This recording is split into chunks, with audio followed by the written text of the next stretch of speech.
gonna backtrack. And you should've kept my name out your mouth. As we go, how it all turned out. When you try to use my name for clout, keep on going, give you something you could talk about.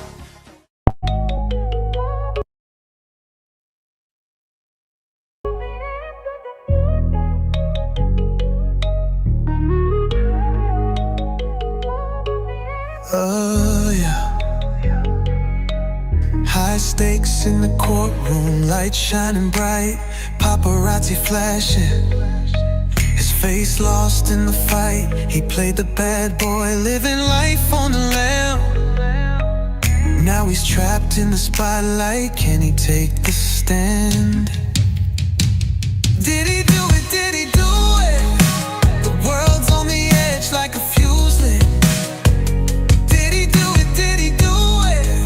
Choose a runaway train when we're glued to it. The surprise witness steps up, face cool as stone. Today I'm announcing the unsealing of a 3-count indictment, charging Sean Combs with racketeering conspiracy, trafficking, interstate transportation for prostitution. Hero of the hour, unraveling his guise.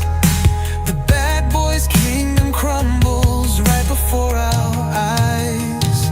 Did he do it? Did he do it? And he often electronically recorded them. Questions burn, we pursue it. Did he do it? Did he do it? This drama's real, there's no one do it. The freakoffs sometimes lasted days at a time, involved multiple commercial sex workers, and often involved a variety of narcotics. Revelations raining down, it's getting late. The clock ticks loud and the room holds its breath. Is a verdict justice or a march into death? Did he do it? Did he do it? The tension's tight like a noose knit. Did he do it? Did he do it? The scales tip heavy under truth grit.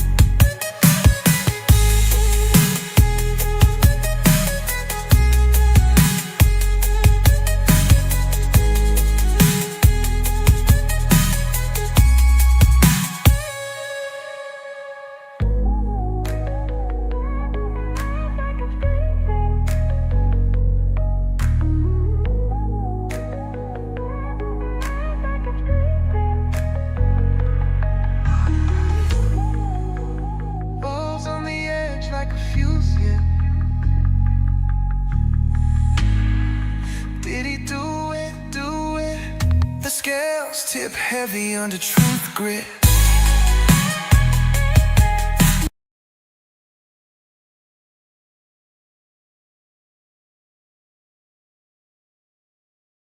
Muted. Oh my God. Can you hear me now? Can you hear me now? Good. Can you hear me now? Hello, everybody. It is 11:37 a.m. on May 13th, Tuesday, May 13th. Oh man. Wow. We have a lot to talk about. Woo! Did some stuff happen?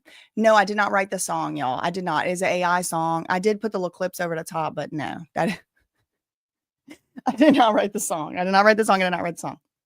I gave it a couple of prompts, but no, I did not write the song. I did not write the song. That is not my song. Okay.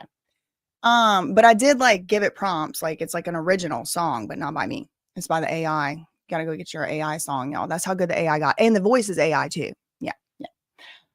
Yes, exactly. Okay. Yes. I'm going to go through the tweets today. Okay. So I'm here to basically to give y'all the update, give you the outline, give you what's going on. I'm here to do pretty much exactly what I did yesterday, except in a slightly different shifted time slot.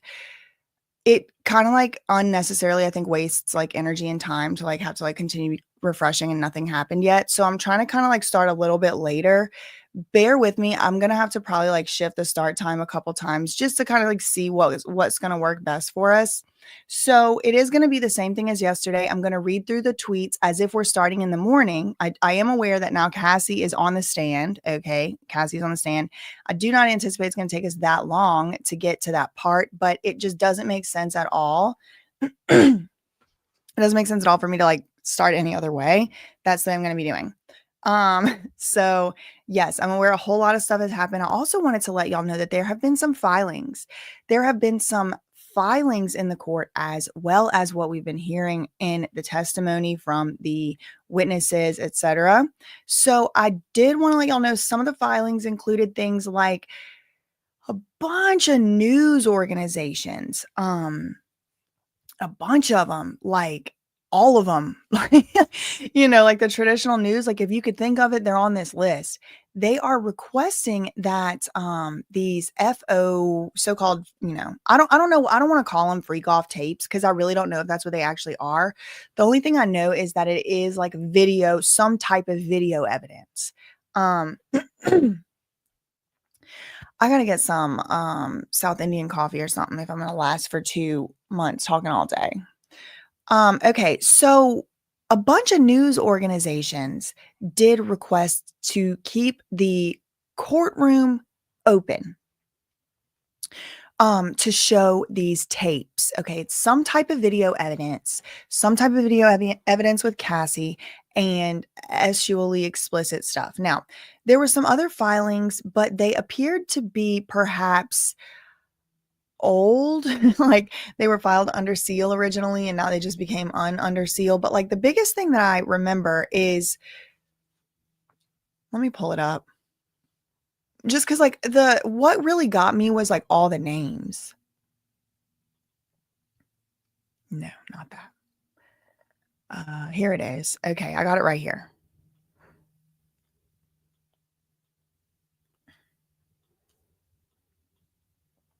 Okay.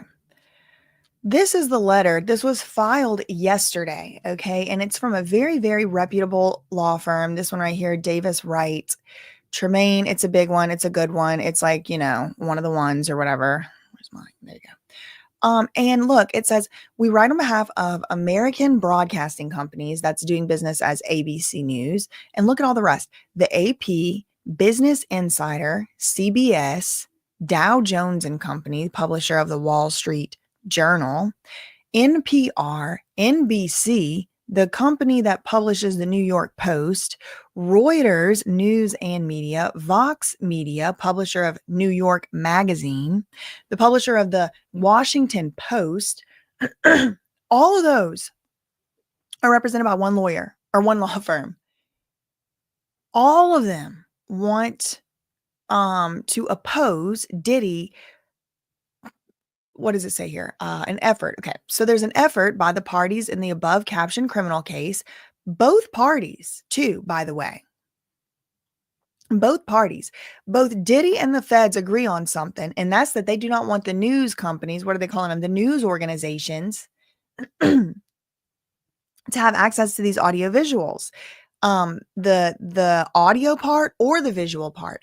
So the feds and Diddy have been kind of working in concert or together to set up some type of technological way so that it's possible for the jurors to hear the evidence, but not the gallery. And then they would take the TV screen and turn it to where only the jurors could see it and not the gallery. Well, all these news organizations are joining up and saying, no, we want to see it. And we're not asking for to be sure, we're not asking for the tapes. We don't want you to give us the tapes. We want you to turn the tape. We want you to just keep the jury. What the jury sees, we want the public to see. And then they're like, okay, and if you won't give us that, at the very least, can we all of us designate specifically 3 pool reporters to watch the video, take down notes or whatever, and then they can report at least 3 people of the media, and then we'll all talk to those people. I don't know what the judge is going to decide, and I don't know that the judge has yet decided. The last time I looked before I came on live, the judge had not yet decided if he was going to allow the courtroom to be open, if he was going to seal the courtroom when they play those tapes, if he was going to not seal the courtroom, but maybe just like make the headphone idea that they had in the beginning. So that was one of the things that they dealt with even before the trial opened up for the day, even before it started for the day. So let me go to Inner City Press's Twitter. I'm on it already, but I'm just scrolling to the top. Okay, so it started about 2 hours ago. I think this timing is going to be better for us today, everybody. That is what I am hoping and wishing and praying and hoping. I do. I think it's going to be better. At 2:30, we'll take a break, and then I'll come back for the rest of the day. Pulling up the Twitter right now. Okay. So this is the Inner City Press Twitter thread from today. Now, he does have a couple video blogs where he recaps stuff, but I'm going to skip that for now. If we need to come back to those videos, I will, or y'all can go and watch them on Inner City Press. Shout out to him. Okay, so 2 hours ago, United States versus Sean Combs, May 13th, Cassie on deck. After the cross-examination, Cassie on deck. That means she's not like next, she's like next. She's on deck. She's waiting off to the side while the person on the stage is on the stage. So then he had to be the cross-examination had to be continued on this. Is he an escort? It's hard to know what to call him because he was like, I was a manager. I was a manager of male dancers. But this one particular night, my boss called me up and said, can you go? And I filled in. He's like, I thought I was going to be dancing for a bachelorette party. But Cassie was the only one there. And she's wearing this red wig. She's got on these sunglasses. She's got on these high heels, red lingerie. And she's like, is it okay if it's just me? And he's like, yeah, I guess so. That's fine with me. And, and then, one thing leads to the next. Y'all can go watch yesterday's coverage or whatever if you want to get into those details. But that's kind of how he says he got into the orbit. Okay. All rise 2 hours ago. Okay. The judge says, let's try to get through these issues efficiently as we have the jurors waiting. We have a letter from a juror that we will make court exhibit 1. I don't know what is this letter from the juror. I don't know if they're going to get back around to that. I don't know if they did talk about that. It wasn't something that the other outlets mentioned. But yeah, it's interesting. I don't know what it means. On the videos, the judge said, when will they be offered into evidence? Okay, so this is the videos I just was telling y'all about. The broadcasting companies, like all those news organizations I just read off, it's like, Washington Post, New York Times, all them, they want to have these videos be open, not available. They don't want a copy of the videos. They just want whatever the jury sees for them to be able to see. Also, importantly, to just let you know, Cassie's lawyer, Douglas Wigdor, he also filed something yesterday in court, and he filed opposing those news organizations. So he's saying, so he's saying no. Cassie has a privacy interest. She doesn't need to be, people don't need to see this. There's no reason for people to see it. So again, like everybody is all in agreement that the public shouldn't see, on the parties. The parties are all in agreement that nobody should see these tapes except the jury. It should be sealed off from the public and especially the news. But the judge, he did have some issues, and we'll read those now. We have a letter from a juror. Okay, on the videos, when are y'all going to give them into evidence? And the Fed said this afternoon. This is about evidence that is coming into the case. The judge says the public has a right to know what is happening at trial. I don't see how we would navigate that concern. There's a potential impact on the jurors of signaling some evidence requires sealing. Right. So the judge is bringing up a really good point. He's saying, look, okay, so if the whole point is that Diddy has a right to a fair trial, everyone agrees. What are we really telling the jury when we tell them, okay, only you can see this as a special type of evidence? Either it could make it seem like the crime is way, way worse, the alleged crime. It can make it seem like a lot of different things. The judge is kind of asking them to like explain themselves though. He's like, what's your argument even? The feds say we just wouldn't show the videos to the courtroom gallery, and the jurors and everyone in the well would wear headphones. These materials are sexually explicit or involve nudity. One has submitted a letter. Oh, the lawyer. Okay, yeah, I just told you all about that. Okay, and then here comes Agnifilo. Okay, so that was the feds, and here's Agnifilo. Again, they are in agreement. He says, this is adult pornography. That is what it is. So it's narrowly tailored. Our application is only that the visual images and the audio is within the ambit of the sealing order. We could ask questions tastefully. He said, what would the New York Times, this is still Agnifilo, what would the New York Times or Wall Street Journal do with this? And then Inner City Press is like, note, they are not the only press. Yeah, it's a lot of press that asked for that. But also, again, very importantly, Mark Agnifilo seems to be either misunderstanding or intentionally misrepresenting what is being asked, because he's saying, what would the New York Times or Wall Street Journal do with this? They don't want it. They just want to be in the courtroom. Like, it's not like they're saying, give me the tapes. And that's kind of what Agnifilo is acting like. He says sometimes things get unsealed and published. And then Inner City Press said, yeah, Eric Adams. The judge says, okay, fine. Moving on. On the 2 incidents with Cassie. So there's 2 incidents that the judge is asking them about, that the parties are not in agreement on whether it should come in as evidence.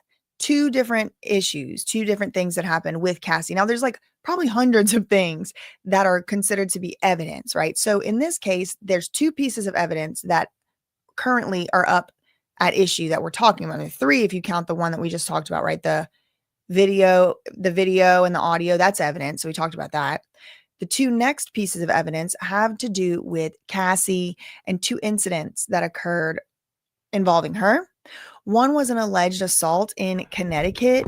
And then another is a text message exchange between Cassie and Diddy. The judge said, okay, well, I guess let's just see if there's any issue when it comes up, when it's time to present it. The Fed said it should be excluded. Then here comes Teeny Garagos. This is Diddy's lawyer. He suspected she was cheating on him. So Diddy suspected that Cassie was cheating on him. She did not answer her phone. She got into a bar fight and tried to unalive someone. So it's relevant to his suspicions. Wait, what? Diddy's lawyer, Teeny Garagos, the one who did the opening statements, is saying that Diddy thought Cassie was cheating on him because she didn't answer the phone. This is Diddy's lawyer saying this stuff. I mean, with a lawyer like this, who needs a prosecutor? So it's relevant. So it says she did not answer her phone. Diddy thought she was cheating on him. She got into a bar fight and tried to unalive someone. Cassie tried to unalive someone, they trying to tell me. So it's relevant to his suspicions. And, okay, another issue, her substance abuse outside of their sexual relationship. So another piece of evidence we're now learning, they're going to try to get into trial, and spoiler alert, it does come in, is that Cassie has some type of substance abuse issue, and they want to present evidence of it. Teeny Garagos said she was taking substances while close with her family in another state. So Teeny Garagos is saying, no, this is relevant, because she's arguing that Diddy had her doing all these rugs, and we're arguing Diddy did not. Diddy's lawyers are going to argue she had her own issues with that, and anything she was doing was of her own free will. Nobody was coercing her to do anything. The judge did side with Diddy on that specific piece of evidence. Now listen, y'all, these little pieces of evidence could be any little tiny thing. It's not like everything is huge. It could just be like a parking ticket somebody got, a statement somebody said, a receipt for some pizza or something. It could be just anything. So not every piece of evidence is necessarily equally weighted. The judge said this can be asked about. We can ask about the substance use to Cassie, meaning Diddy's lawyers will be able to grill her about her substance abuse, alleged. Now, moving on, next piece of evidence. This is all before the jury even walked in. Prior consistent statements. So now what I think they're trying to get in is previous statements of Cassie or previous statements of Diddy in some text messages where it appears that Diddy threatens Cassie to, if she leaves him, he's going to release her tapes. I think, and I'll show you why I think that.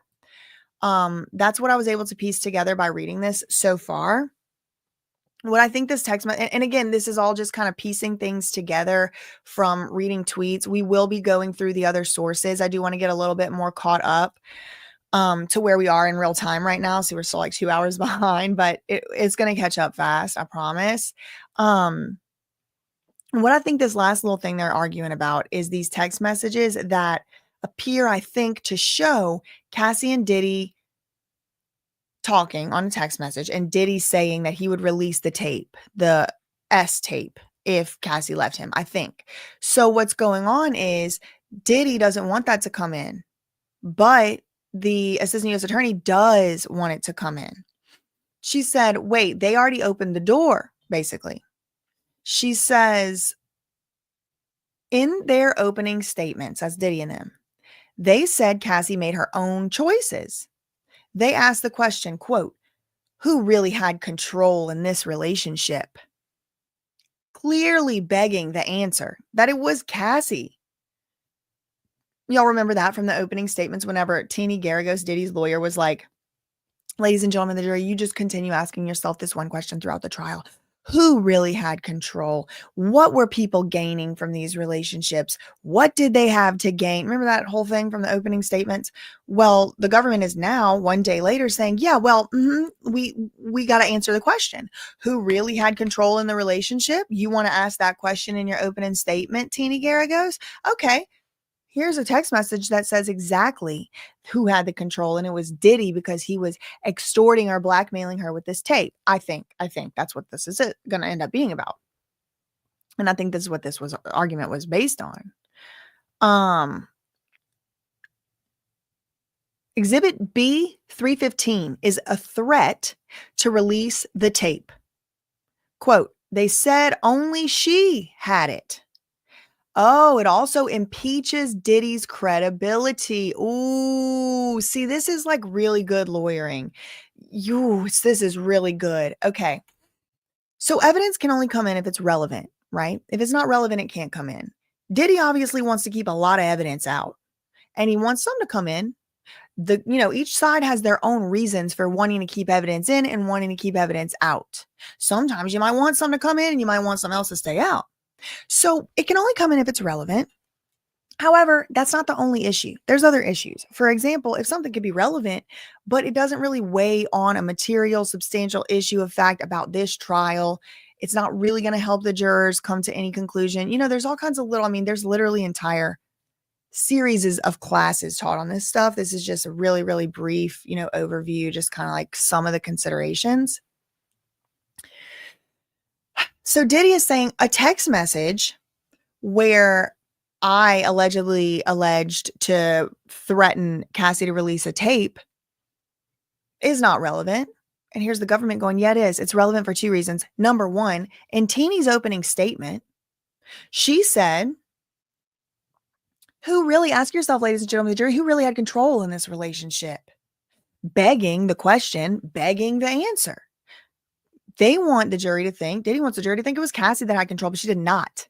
She was being extorted and blackmailed. That's reason one. Reason two, they also said only Cassie had the S tape. Everybody keeps saying all this stuff came off of Cassie's phone. She's the one that had all these videos. She's the one that had all these tapes. Your Honor, why, if that's true, would there be a text from Diddy saying he would release the tape? Clearly he had it at some point.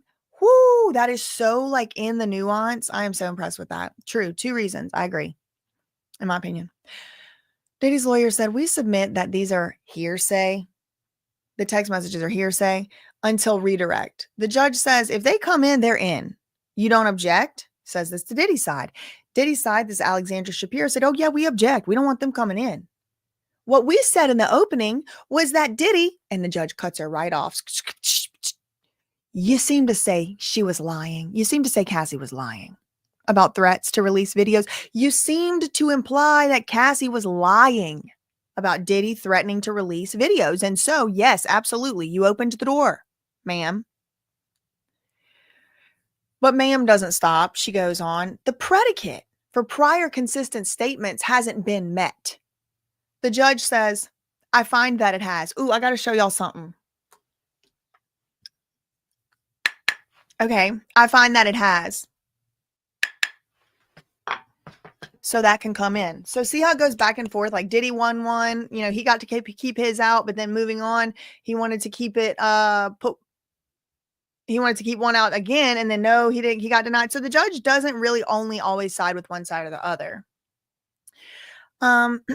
See how we're already like 1 hour? We just got through a whole hour of things in 20 minutes.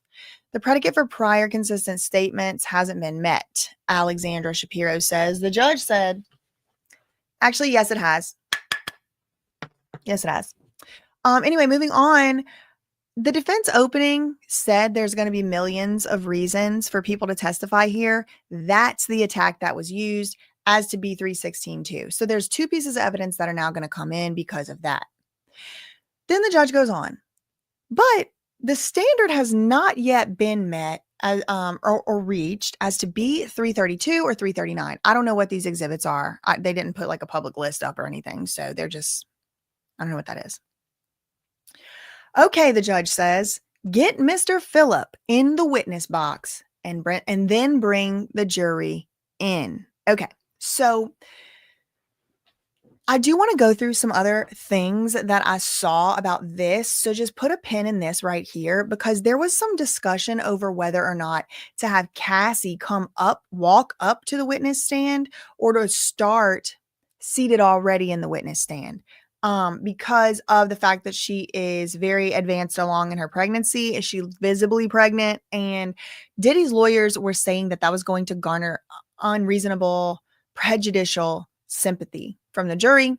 We'll get a little bit more of those details later, because I do want to kind of get to where we are on the stand with Cassie. But just put a pin in that and remember that, because I'm going to bring it back up in a little bit.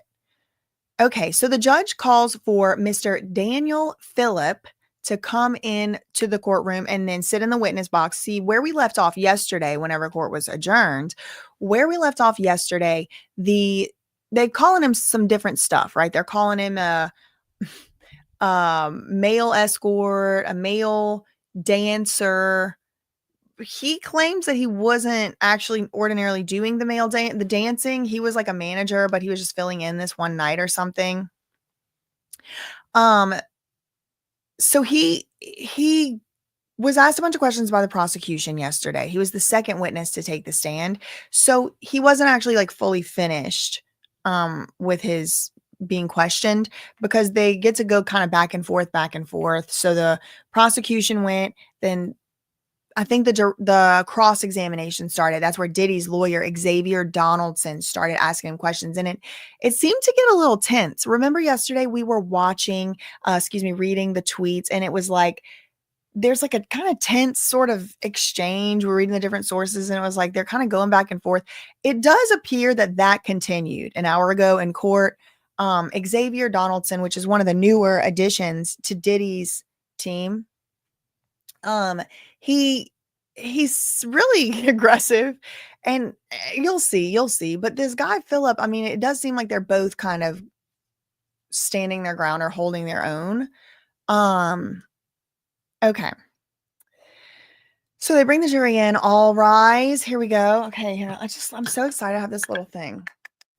And my judge, oh Lord, my judge gown is supposed to come in today too. I was supposed to have it for Monday. Don't want to talk about it. Okay.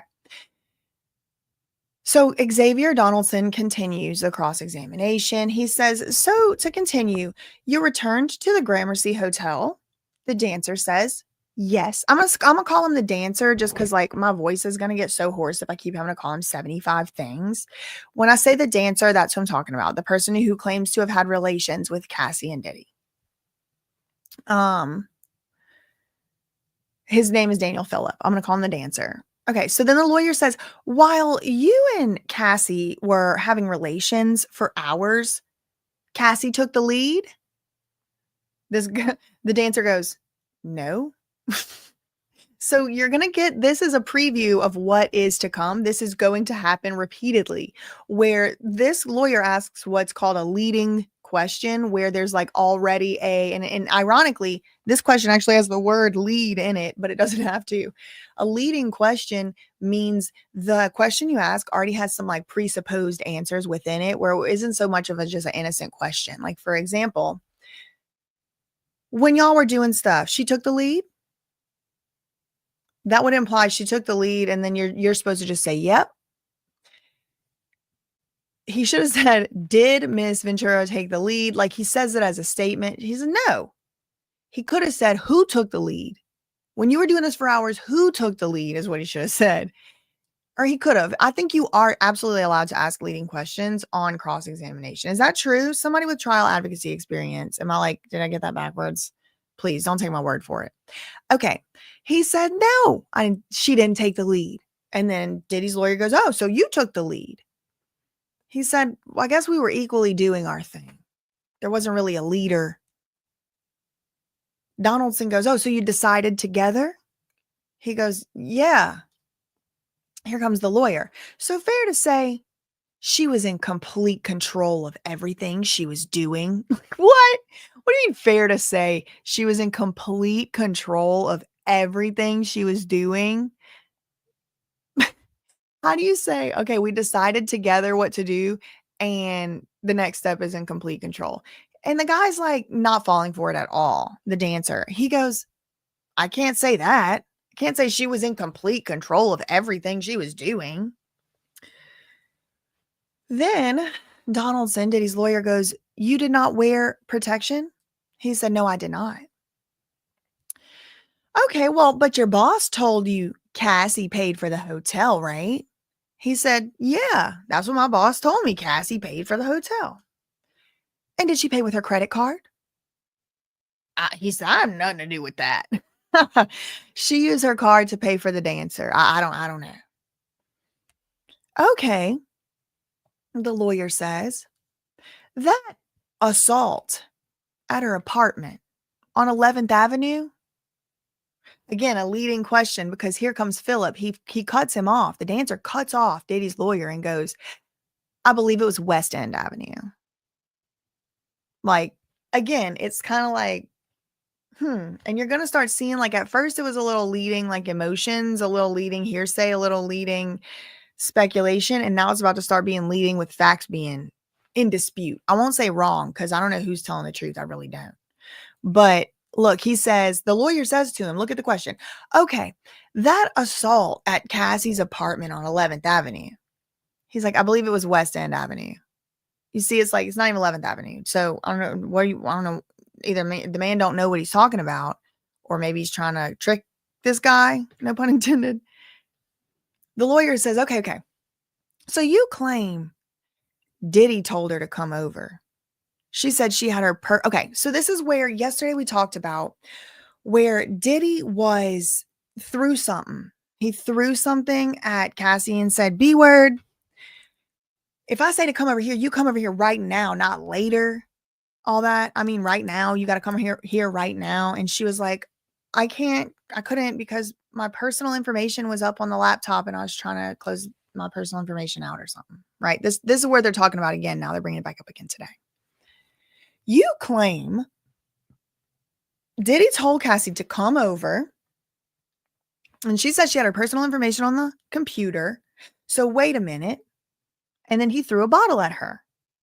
This dancer said correct.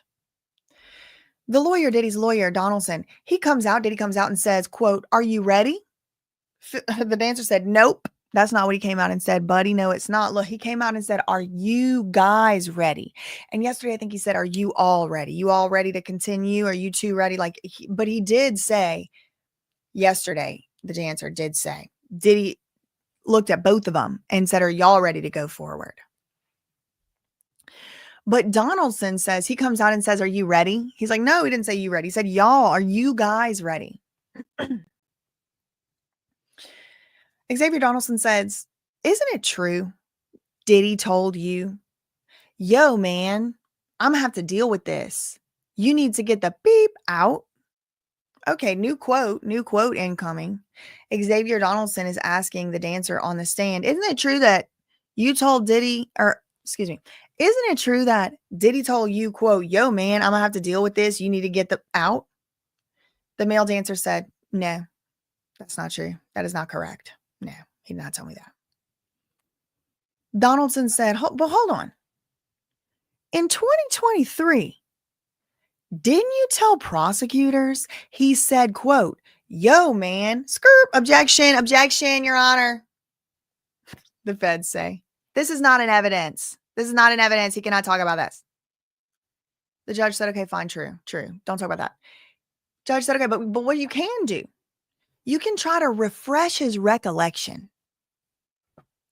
You can bring forward a piece of evidence, let him look at it, and then he can put it to the side, having had his memory or his recollection refreshed, and then you can ask him the question again, but you can't be bringing up stuff and all that. Okay, so the judge told the jury, disregard that. So here's the new question. Did you ever date a model named Melia? Melia. I don't know how to say the name. Did you ever date a model named Melia? And the dancer said, Malia. I don't know. I think they're talking about the same person. He said, I didn't say I dated her. We were friends. Diddy's lawyer says, you were with her and saw Cassie with someone, not Mr. Combs? Okay, so the question is to the dancer, were you out one night or out one day out and about? You were with some girl named Malia. And when you were with Malia, you saw Cassie and Cassie was out and about with another man and it wasn't Diddy? And he says, yes, that's true. The dancer said, yes. And did you tell Malia that you saw Cassie socially? Yes, I did tell her that, the male dancer says. You thought Cassie wanted to see you one-on-one? Nothing to do with Sean Combs, right? This guy's like, I don't know what you're talking about. So this guy's kind of, I guess, trying to see, like, if the dancer told his friend Malia one day he wanted to hang out. No, if the dancer told Malia one day that he thought Cassie liked him or wanted to hang out with him, he's like, I don't know what you're talking about. The dancer's like, I have no idea what you're talking about. He rephrases the question. He says, in front of the Dream Hotel, that's what you thought? The dancer said, no. No, it's not what I thought. So then Diddy's lawyer goes, so you only saw Cassie inebriated one time? He said, I saw her passed out on the couch. Diddy told me, I don't think it's going to happen today. So he's very precise, this Daniel Phillip, because he didn't say, yeah, I saw her inebriated. He said, I saw her passed out on the couch. He don't know if she was inebriated or not, but Diddy said, I don't think it's going to happen today. This would be what you call circumstantial evidence. The lawyer says, okay, the time with the other male. Uh-oh, wee woo, breaking news, new incident alert. Quote, the time with the other male, you rotated? Because they're trying to prove swingers. Diddy's whole thing is he's trying to prove a theory of swinger non-liability, that he was just part of a swingers culture. And I think this is, trying to lay a foundation for that. You can't blame him for trying. But Donaldson's like, so when y'all were with that other guy, you rotated in and out? This guy said, no, we did not. No, not correct. Donaldson says, this is Diddy's lawyer, you watched? He said, yes, I watched. So in other words, I watched while the other male and Cassie were there. And we did not rotate, but I watched. You said Mr. Combs was directing. This is the lawyer talking. You said Mr. Combs was directing, but do you recall meeting the prosecutors in March 2025, March 28th, this is a couple months ago, and telling them you didn't recall Diddy giving directions about positions? He said, yes. Okay, so do you recall meeting the prosecutors and telling them you didn't remember Diddy giving directions about positions? Yes, I do recall that. I do recall that I told them I didn't recall. So Diddy didn't direct, says his lawyer. The dancer said, incorrect. He did. He did. He directed. Diddy did direct. Because see, now this lawyer is trying to trade upon a nuance, right? So what he's asking him about is specifically about, quote, positions, right? Like, This guy met with prosecutors in March, like a month or 2 months ago. And he told the prosecutors, look, y'all, I don't remember Diddy directing what position we were supposed to get in. All right. For the most part, the positions were up to us. He did direct. He would say, you're getting too close to each other, or put on more body oil, baby oil, or whatever, the urination thing, PP gate we heard about yesterday. But I can see how that can all be true, right? Like, for the most part, the positions were up to them, but then Diddy kind of would give directions. And so this lawyer is like, so do you remember telling the prosecutors you didn't even remember Diddy directing about positions? He's like, yeah, I don't remember him directing positions. That's a true statement. And then so Donaldson goes, so he didn't direct you at all, did he? He's like, no, yes, he did. Incorrect. You are wrong. Yes, he did.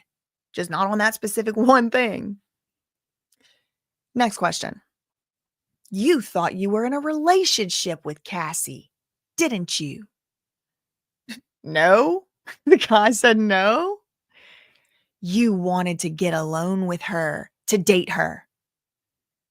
Philip said, if she would have let me, I would have. Ooh, he liked her. He had it bad for Cassie. That does explain why he would have kept going back.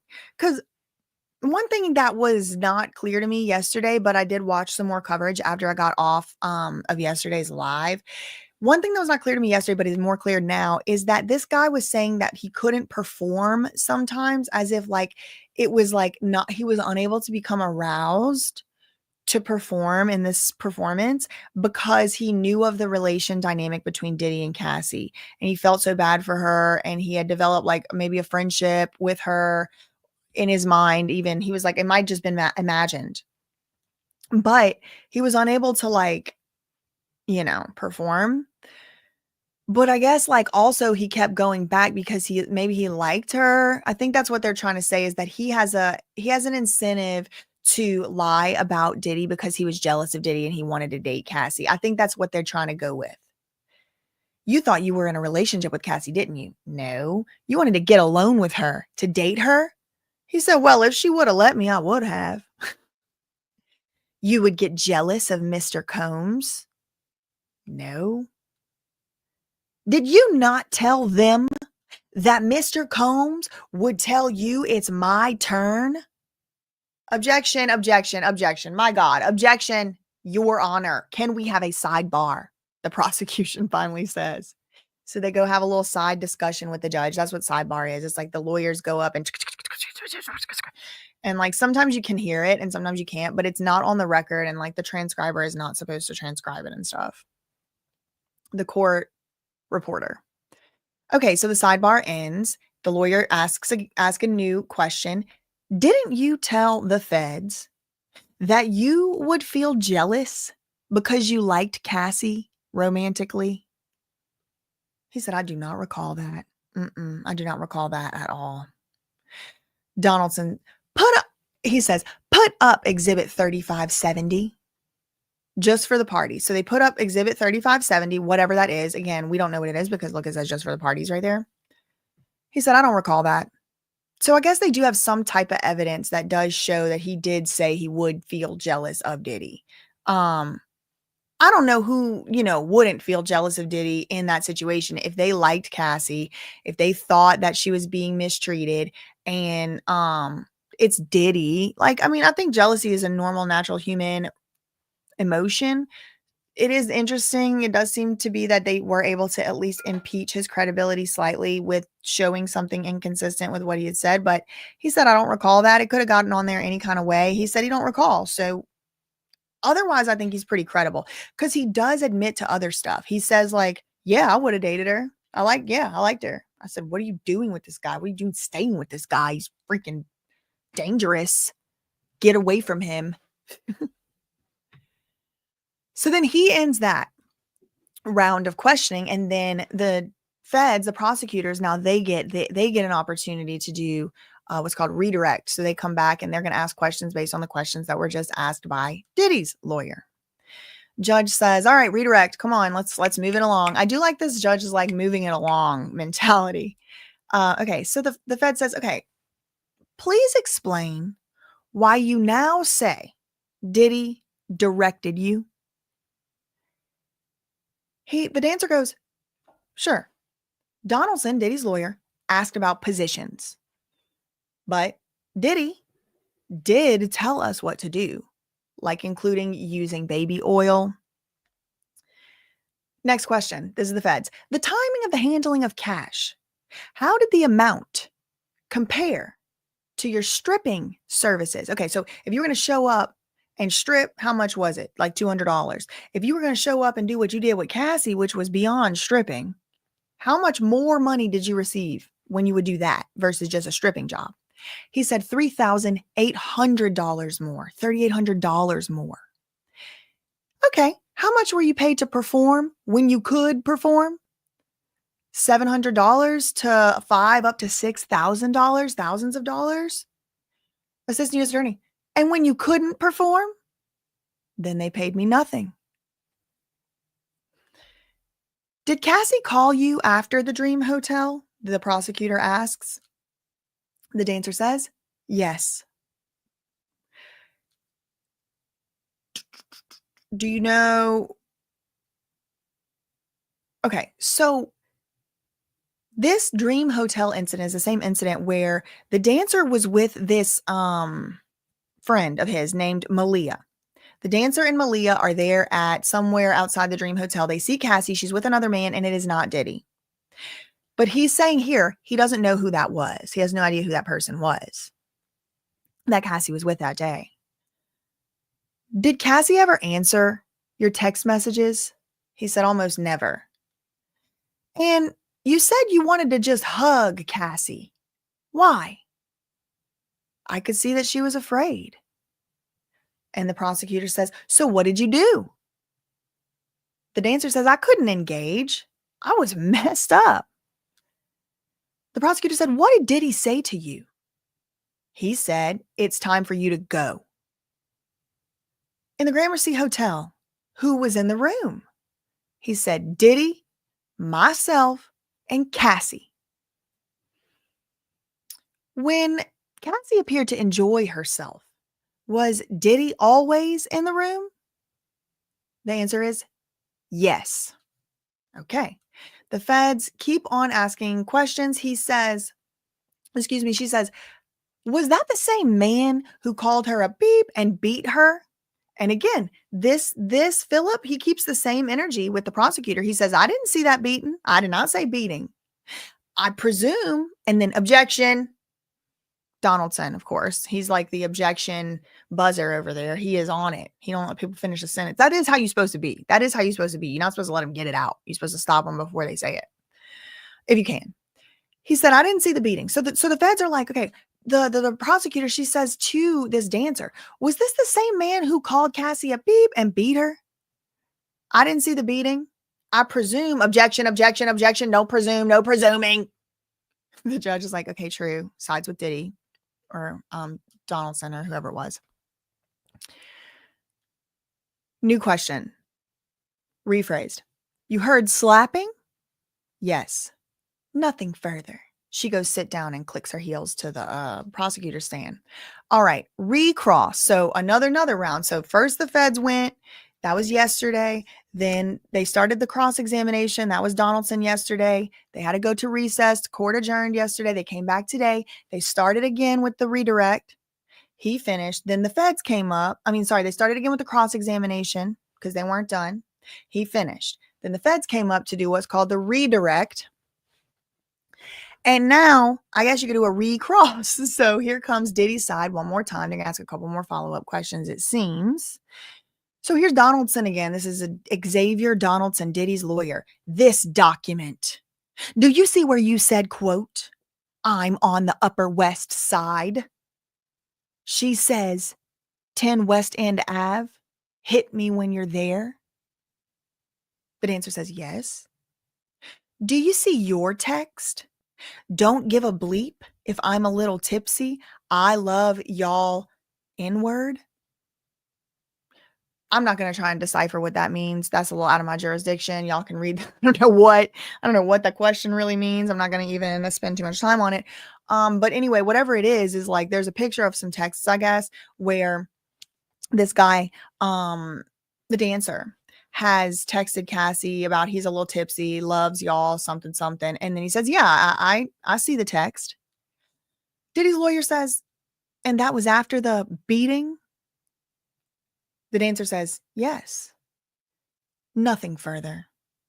Okay, and then they get a redirect where the feds gets to ask, I think that's one more question. Yeah, one more question. Why did you write that? The feds ask. I wanted them to see I had no problem with what Diddy had done. It kept it going. Okay, so this guy he's admitting it. He lied, or he lied then or he's lying now, but at least he's saying, yeah, I wanted them to think that I didn't have an issue with what Diddy had done. I wanted them to think that I did not because it kept it going. He wanted to still keep seeing Cassie to make sure she was okay, to check in on her. He did probably have a little bit of a crush on her, and maybe some parts of him did like to see her and hang out with her or whatever. And whatever, you can take him for his credibility, you can take him for his word or not. But that was the end. Okay. So the next thing going to happen is Cassie's going to come take the stand. That's the next big thing. Okay. Before that, as you can see, the assistant U.S. attorney says, can we do a sidebar before the next witness, who is Cassie? The judge said yes. So they go to the sidebar. All the lawyers are there whispering. The judge says, jurors, take a break. We have some issues to deal with. The jurors took a break. They left out of the room. Diddy's lawyer, Ana Maria Estevallo, says, we would like Cassie's husband not to be allowed in the courtroom during her testimony. We may need to call him as a witness later, depending on the direct. So Diddy's lawyers are trying to keep Cassie's husband out of the courtroom. And I have reason to believe he's in the courtroom because the video y'all watch at the beginning, Diddy do it, Diddy do it, with the guy while he's in there. That's supposedly video from today. Maybe it was yesterday. But he was there yesterday too. And news reports are saying he was sitting at the back of the courtroom or the middle back of the courtroom, but he was in there. But news reports are saying Cassie wasn't. So I think I'm sure if Cassie's testifying today, her husband has to be in the room whenever this request is made. And Diddy's lawyer, this time not Shapiro, this time Ana Maria Estevallo, says, we want Alex Fine, Cassie's husband, and the father of the child that is about to be born any moment. We don't want him in the courtroom during the testimony because we might have to call him as a witness, depending on the direct examination by the prosecutors. The prosecutor said, I am not sure how his testimony would be relevant.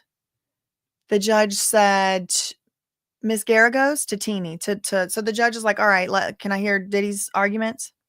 She said, give me 15 seconds. If he wants to come into the courtroom today, but we ask that he be excluded when the testimony gets into post 2018. Okay. So when the testimony gets into post 2018, Diddy's side wants Cassie's husband not to be able to be allowed in the courtroom. The prosecutors say, in my initial examination, I will ask about post 18, but I'm only going to be asking about devices like phone, computer, etc.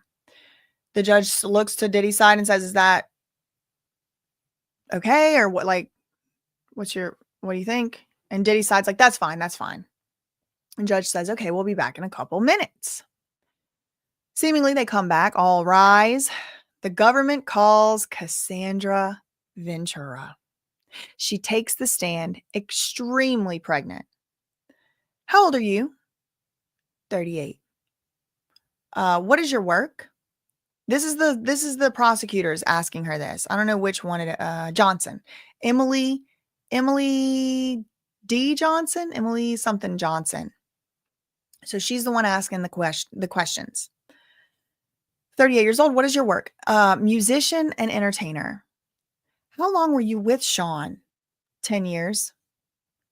Did you get in arguments? Yes. It would result in violence, dragging. What else did he do? Stomp me in the head if I was down. How frequently was he violent? Too frequently. I would get black eyes and bruises. Let me show you a video. Y'all, wow. And then they show the video of the LA hotel elevator lobby situation, the CNN, the CNN footage. Where is this? The prosecutor asks. It's at the Intercontinental in Los Angeles. It was after a freak off. Wow, Cassie's saying it with her own words. It was after a freak off. What does that entail? Oh my gosh, this is monumental. Ventura, Cassie, she says, the hiring of an escort, setting it up.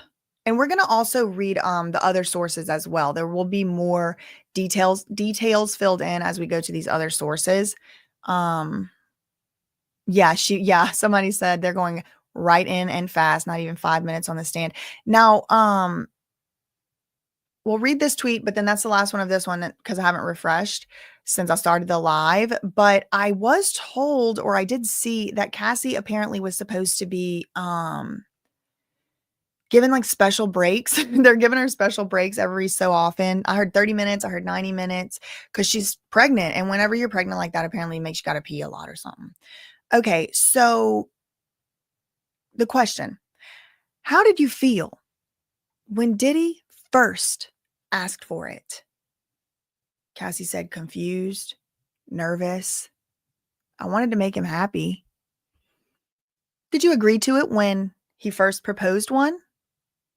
Cassie says, yeah. Then there were more. It wasn't something I wanted to do, at least not that frequently. Okay, look, listen, good. I'm glad she said that like that because I think it would have been a difficult thing more. I think it would have been way more difficult if she was like, I never, ever, ever, not one time ever consented to any of it ever. Like, yeah, at first, yeah. And I would have maybe even done it like from time to time, but like not like that. Because remember yesterday in the opening statements, they said that Cassie spent half of every week in a hotel room or a dark room. Okay. So I just had to refresh the page. Okay, so here we are. She goes on. I didn't know what no could turn into. What do you mean? The prosecutor asks. Making him angry, Cassie said. Prosecutor said, what were you afraid would happen if you said no?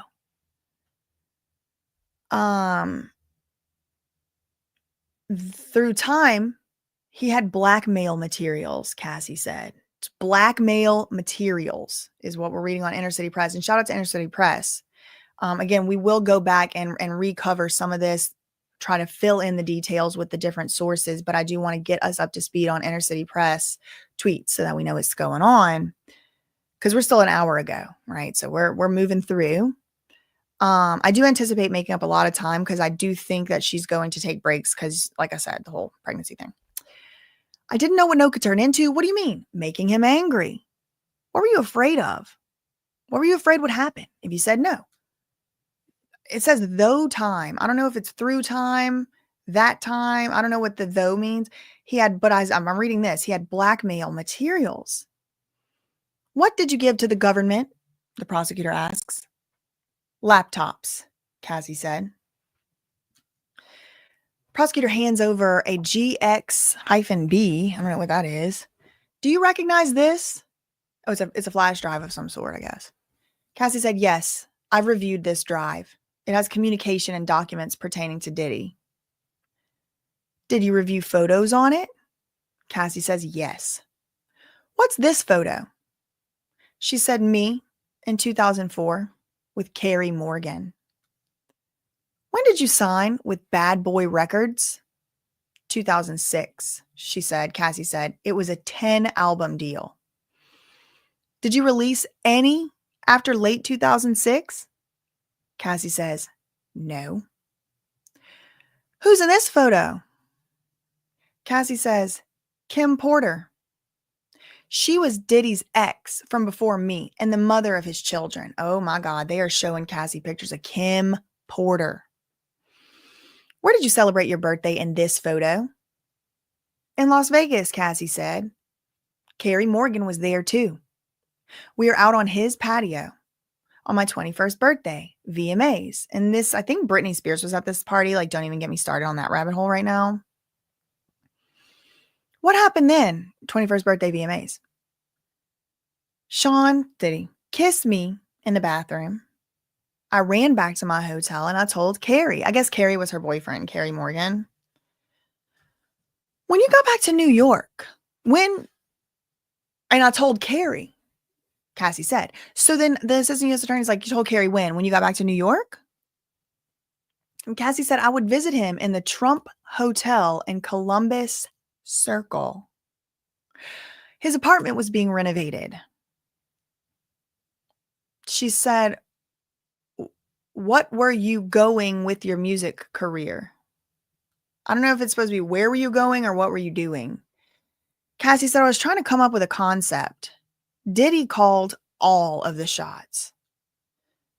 Feds say, was there an age difference between you and Diddy? Oh, excuse me. What is the age difference between you and Diddy? She said 17 years. So Diddy's 17 years older than her. How did you feel when Diddy invited you to hotels? She said nervous, excitement. We were going to talk about music. He introduced me to a certain type of activity with the oral. She said, I didn't understand it. Did you visit Diddy in Miami? The prosecutor asks. Yeah. I went with Carrie Morgan and Dallas Austin. Woo! Okay, so people were asking, why did Dallas Austin get mentioned in the jury questionnaire? And it's because he was going to be coming up. And look, he's coming up. I went with Carrie Morgan and Dallas Austin. What did you and Diddy do together? Cassie said, SUL activities. He gave me Blue Dolphin EX on a boat. Had you once before taken this same substance unintentionally? Cassie said, yes. How did you take this unintentionally? She said, it was in Gatorade. So when you took it intentionally with Diddy, how did it feel? She said, like rolling? At the time, what did you think? Cassie said that we were spending a lot of time together. I thought we were monogamous. She said, was it made public? Cassie goes, no, because I was his artist, also his family, his children. Whoo, y'all, we are in Kim Porter land. Who was linked to him publicly? The prosecutor asked. Kim Porter. How did Diddy treat you at this time? Cassie said, we had fun. What was his lifestyle like? The prosecutor asked. Well, he had all these assistants. He could get things done, and he traveled quite a bit. What's this photo? The prosecutor asks. That's Diddy and me at a strip club in New York. Halloween, like 2007, 2008. The prosecutor then asks, how did Diddy's moods vary? Cassie said, day to day. When it swung, could you describe it? She said, anger, zoning out. The prosecutor says, did this impact you or how did it impact you? She says, greatly. Cassie says, the next thing I knew, I was getting hit in the face. There was also psychological abuse. He would tell me to watch my mouth, change my face. Prosecutor said, how would he keep tabs on you? She said, well, we didn't live far apart. He would send security to come find me or a trusted assistant. Like who? David James, Christina Karam. Okay, so those are two. We got two new names breaking. I mean, Christina Karam, I guess isn't that new of a name. She's been brought up time to time, but we're getting like actual names dropped. Carrie Morgan, Dallas Austin, David James, Christina Karam. The prosecutor says, was your relationship exclusive? Cassie said, no. Did you see other men? She said, yeah. Did Sean P. Diddy Puff Daddy Combs see other women? Yeah. He said, I am Puff Daddy. She says, I was insanely jealous. So she admits it. She was jealous. Did you move to LA with Diddy? She said, yeah, I wanted to be close to his kids he wanted to be close to his kids who were there. So she moved from, I guess, New York as well to LA because Diddy wanted to be close to his kids. Where did you live in LA? The Wilshire Corridor condos. How tall was the building? No more than 17 floors. Where did Diddy live? South Mapleton. He would use a golf cart to get back and forth. So he would go back and forth to Cassie's house on a golf cart. That's how close they lived. Who paid your rent in LA? She said, Diddy, except when I had a house in Studio City. She said, the assistant U.S. attorney said, why did you pay your rent at that time? She said, I could afford it then. And I wanted to have some control. It was accepted. By who? The prosecutor asks. And Cassie said, Sean. It was accepted by him. Diddy. The prosecutor goes on, how many songs did you write while you were with him, with Diddy? She said hundreds. Most were never released. Some got leaked on the internet, some on mixtapes. How many albums on your deal did not get released? Cassie said 9. Did you get paid for those albums? No. She said the freakoffs became the job. Wow. This is recent too, y'all. This was at 12:20. So this is only 19 minutes ago. This is when this was tweeted. The freakoffs became a job. That was the job. There was no time to do anything else but do them and then try to recover. How much time in your week would the freakoffs take? She said the longest was 4 days. Significant periods of time. Wow.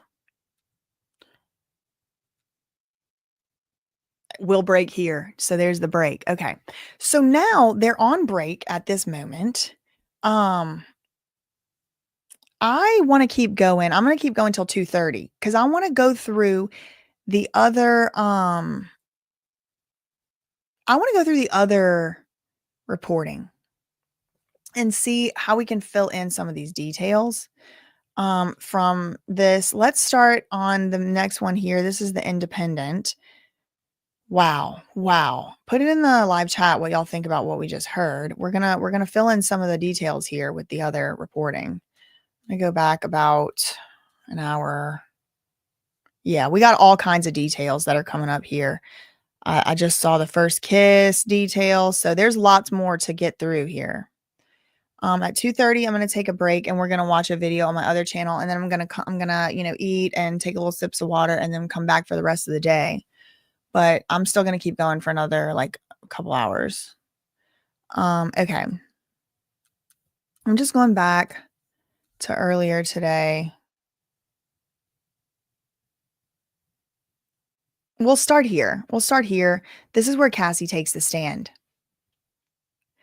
Cassie, Diddy's ex-girlfriend, takes a stand. She dated Diddy on and off from 2005 to 2019. In 2023, she filed a bombshell lawsuit against Diddy alleging she was R, abused, and S trafficked. Cassie, who's 8 months pregnant, walked to the stand in front of the jury. This comes after the defense argued she should already be seated at the stand, so she did walk to the stand. This is very interesting to know. So everybody else that testified at trial so far has started sitting in the stand, and Cassie is the only one that has walked up. I do think if they were not going to have the other people walk up, then Cassie shouldn't either, because that just gives Diddy something to point to later to try to get this ruling overturned.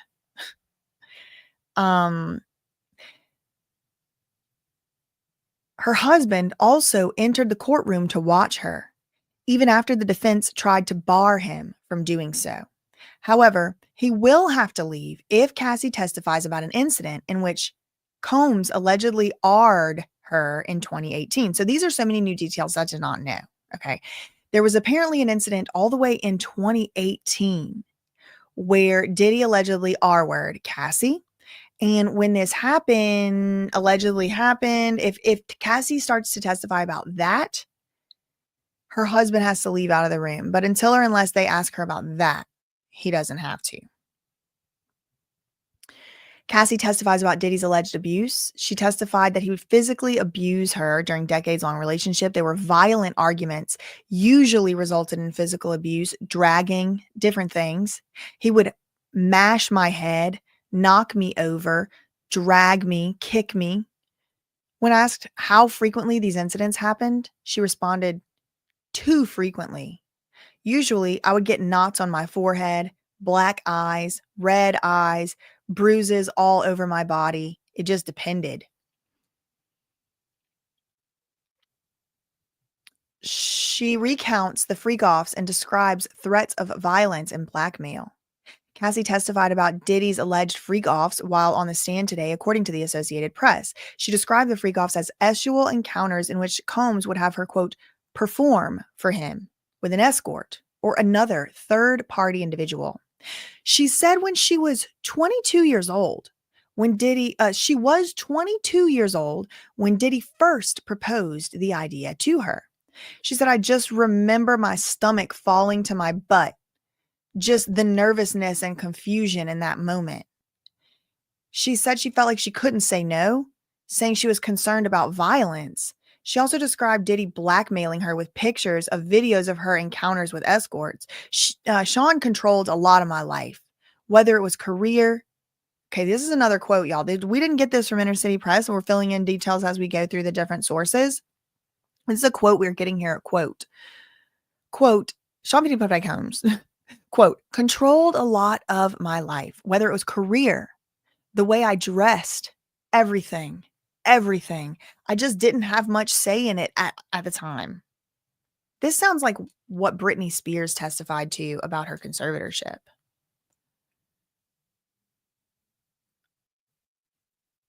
She addresses the hotel abuse tape. She testified about the widely circulated footage of Diddy beating her at the Intercontinental Hotel in Los Angeles. She said she was having a freak off, and this we did learn there. She said she was having a freak off before the tape, which she says involved her, quote, performing with escorts for Diddy. Quote, we were having an encounter called a freak off, and I was leaving there. Wow. She says Diddy first kissed her in his Las Vegas hotel room while she was on a trip for her 21st birthday. She said, I was just really confused at the time and young. Diddy is 17 years older than Ventura. She had signed to Bad Boy Records, Diddy's label, in 2006, and said their relationship was platonic at first until the 2007 kiss. I was confused. I was a new artist. I didn't know the lay of the land and things like that. I wasn't used to an executive or anyone being that forward that way with me. This is another new quote we're just getting. I wasn't used to an executive or anyone being that forward that way with me in a more than friends way, in a sexual way, a romantic way. I remember running out and back to my hotel and I was telling someone about it. More quotes. We have more quotes from her. Cassie said she testified she was high the first time she had relations with Diddy. The first time ever she had relations with him, she was high, she said. Cassie said that she was high on a boat in Miami the first time she had relations with Diddy. I was drinking wine. Then I started taking rugs with the D, Blue Dolphin EX. Diddy gave it to me. I had never taken it before. I was just out of it, laughing. I didn't know what it was until a little bit later. You're just really high, sensitive to touch, all of your senses. Okay, so we're getting a little bit more detailed, the description of what it was like for Cassie when she took the Blue Dolphin. Now, I am recalling yesterday whenever the dancer, Daniel Phillip, talked about his experience taking stuff that he was given by Diddy. He said he didn't usually do rugs with the D. It was like MDHA, MDMA, like he didn't even know the letters or whatever, but he said he felt like euphoric, silly, stupid. He was passing out $100 bills in the middle of Times Square or something. He was like, I don't want to do that no more. But this is something different. Blue Dolphin. I've never done any of this, so I don't know. She said, Diddy gave it to me. I had never taken it before. I was just out of it laughing. I didn't know what it was until a little bit later. Sensitive to touch, all your senses. Diddy was in a relationship with Kim Porter. So she's admitting here, I don't know, maybe she has before. Yeah, he was in a relationship with Kim Porter, and yes, cheated on her. And I was on a boat. She testified this. Ventura's relationship with Diddy would not go public for, quote, many years. So they would do this and carry on for years, but their relationship would not go public. He just didn't want it to look bad. But also knew it was because of his children and personal things like his family. So he didn't want his kids to know or whatever. We get some fresh pics of Diddy. Oh my Lord, please. Hold on. I got to take a screenshot of this. My God. Please. He's making hearts. Who's that back there? I wonder. Okay. Okay, so then Cassie claims Diddy became increasingly violent. She testified that Diddy became increasingly violent and controlling as their relationship developed. She said, quote, "You make the wrong face, and the next thing I knew, I was getting hit in the face." Combs also testified, she testified also that Diddy had mood swings that impacted her, quote, greatly. She also said that if she didn't respond to a call from him, he and his staff would incessantly contact her until she got back to them. She told the court, this is more details we're getting, she told the court that she was, quote, enamored with Diddy earlier in their relationship. But she also said that she suffered psychological abuse. She said, quote, "I really fell in love with him." She went on to claim that Diddy sought to control her. And he insisted that she was always working on something. Insisted that she always be working on something. Like Diddy wanted Cassie to always be working on something. This included submitting lists of songs she was working on, which she described as busy work. Okay, so she's like, he would always have all this busy work for me to be doing. A lot of things, the songs that I did, it didn't actually come out. He just wanted control over what I was doing every minute of the day. She also recalled moving to California from New York for Diddy. I wasn't ready to be out of New York, but I was in love and I wanted to be near him. She says Diddy paid for her New York City apartment and some of her Los Angeles apartments. He had his own keys and could enter, quote, whenever he wanted, she said. Wow, these are a lot more details. So Diddy had keys to her apartments. He would enter whenever he wanted, allegedly.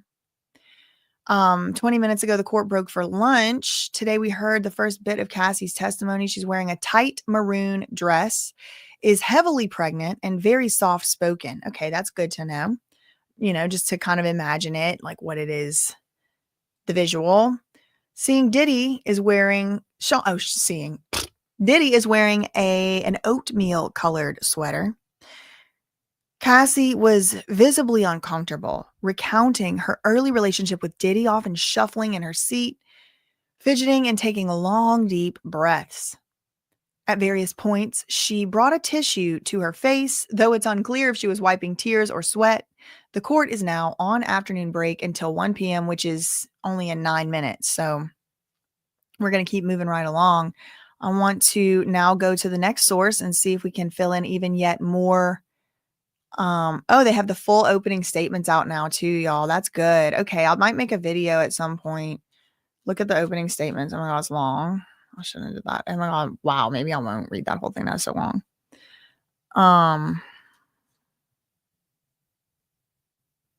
No, I don't want to read that. Okay, let me see. Let's go back to here. Ventura is describing let's see. Can I go back farther? Yeah. Okay. Here we go. Okay, this is cool. All right. Ventura just walked into the courtroom with the jury present. She is pregnant. In her 3rd trimester, she is the epicenter of this entire case. This is the New York Times. Without her lawsuit in November 2023 that accused Diddy of physical and sexual abuse, it's likely none of this would be happening. Diddy turned back in his chair to see her walk in. Oh. Diddy turned around in his chair to look at her walking in, y'all. She's asked to describe her relationship with Diddy. There were violent arguments that would usually result in some sort of physical abuse, dragging, different things of that nature. She was asked by the prosecutors to describe what a freakoff was. She said, quote, basically it entails hiring an escort, setting up this experience so that I could perform for Sean.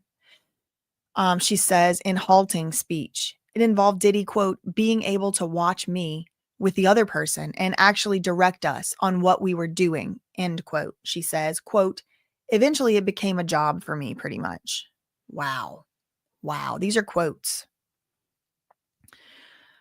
She began testifying Tuesday morning in the S trafficking racketeering case. Lawyers for Diddy have portrayed the relationship as loving, but deeply toxic, while maintaining that any sexual arrangements were completely consensual. And in the first minutes of her testimony, she was asked by prosecutors to describe the more than decade-long relationship she had with Diddy. She was describing the complex nature of her relationship with Diddy from the first freakoffs. She says those events caused her nervousness and confusion. She says she didn't understand how the encounters would be a turn on, but she felt a responsibility to please him. I was confused, nervous, but also I loved him very much. She said Diddy ultimately controlled a lot of her life. Over time, she says the videos he shot were used as, quote, blackmail materials, which she feared could be put on the internet. He had many resources to do that. Okay, so these are more details that we're getting from Cassie on the stand. She just took the stand and she's expected to go back on the stand in just about 5 minutes. We're getting quotes from her. And one of these quotes is that she referred to the videos as, quote, blackmail materials.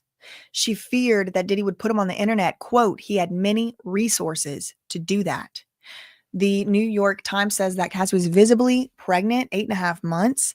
Diddy's lawyers had said the prosecutors offered her water and she is expected to take breaks in what could be 4 days of testimony. Okay.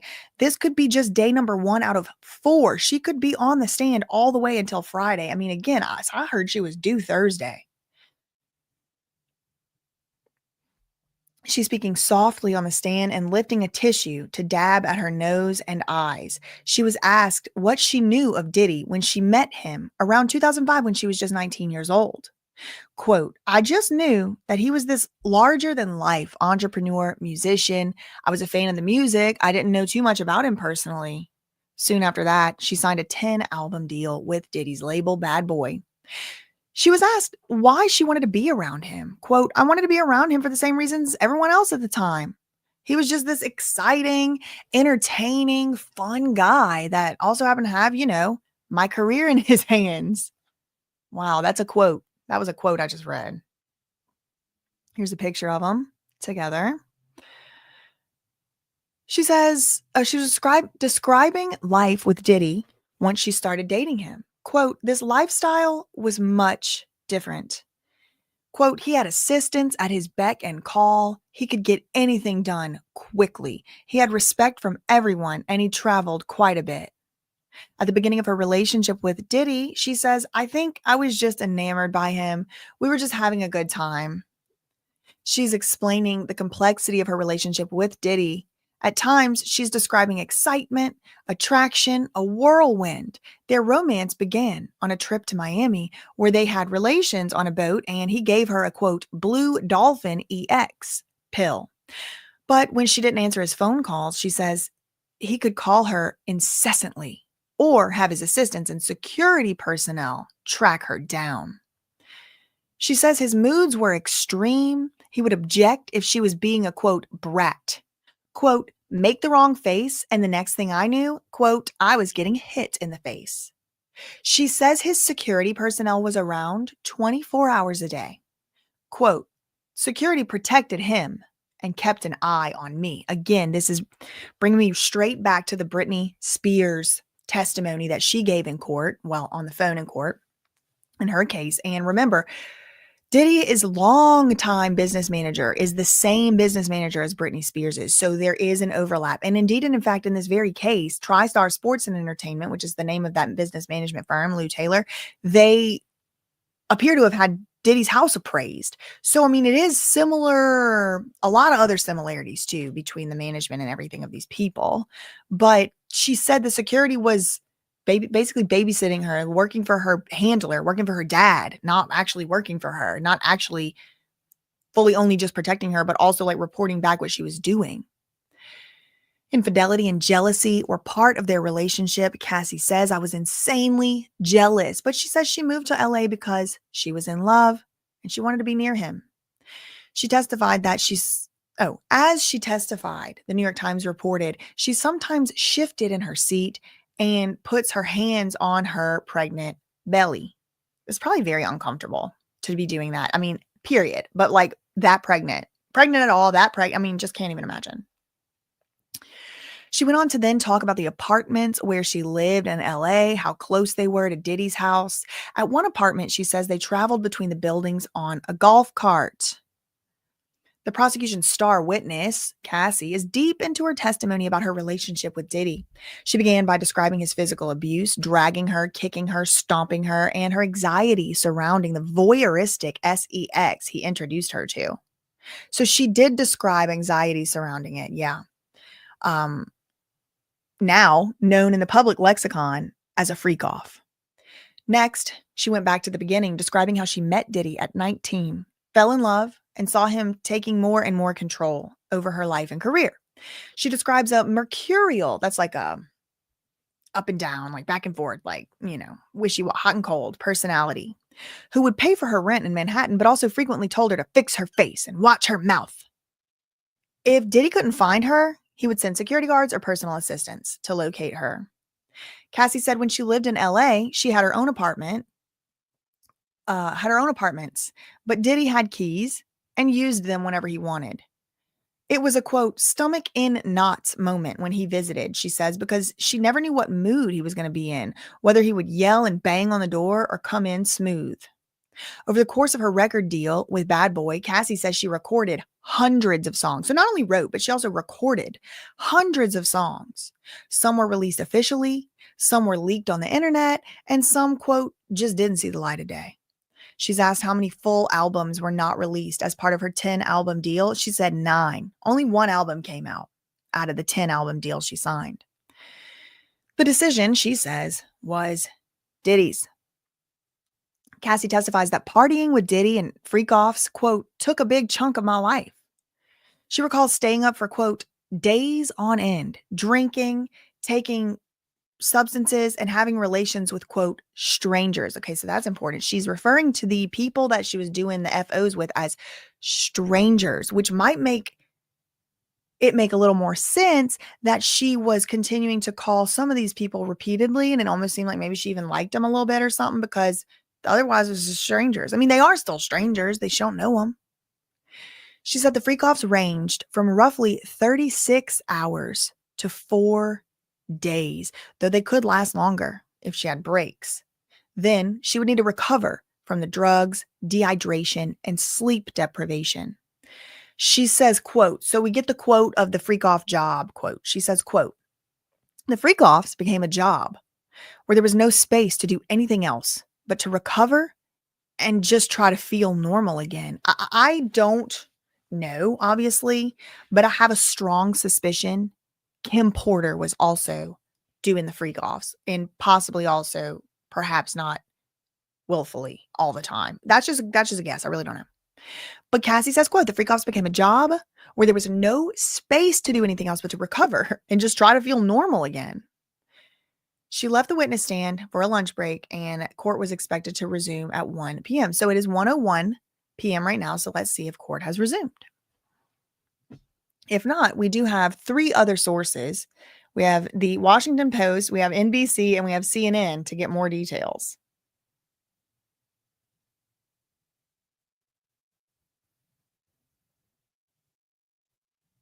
Oh.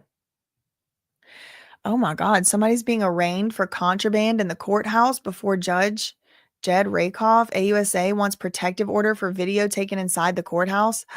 Defendant is not in detention. Oh my God. Somebody took a video inside the courthouse and they're going to get in trouble. Okay. It looks like, I mean, it is like literally exactly 1:02. So let's just, I'll keep an eye on this, but I want to see how many other details we can get, because we just did get a lot more details reading those from those 2 other sources. The most recent tweet here is one from 11 minutes ago. So, they haven't started. They're probably still shuffling back into the court. room right now, getting all sat in, getting all situated. So let's go to Washington Post. That's the next one I have on the list here.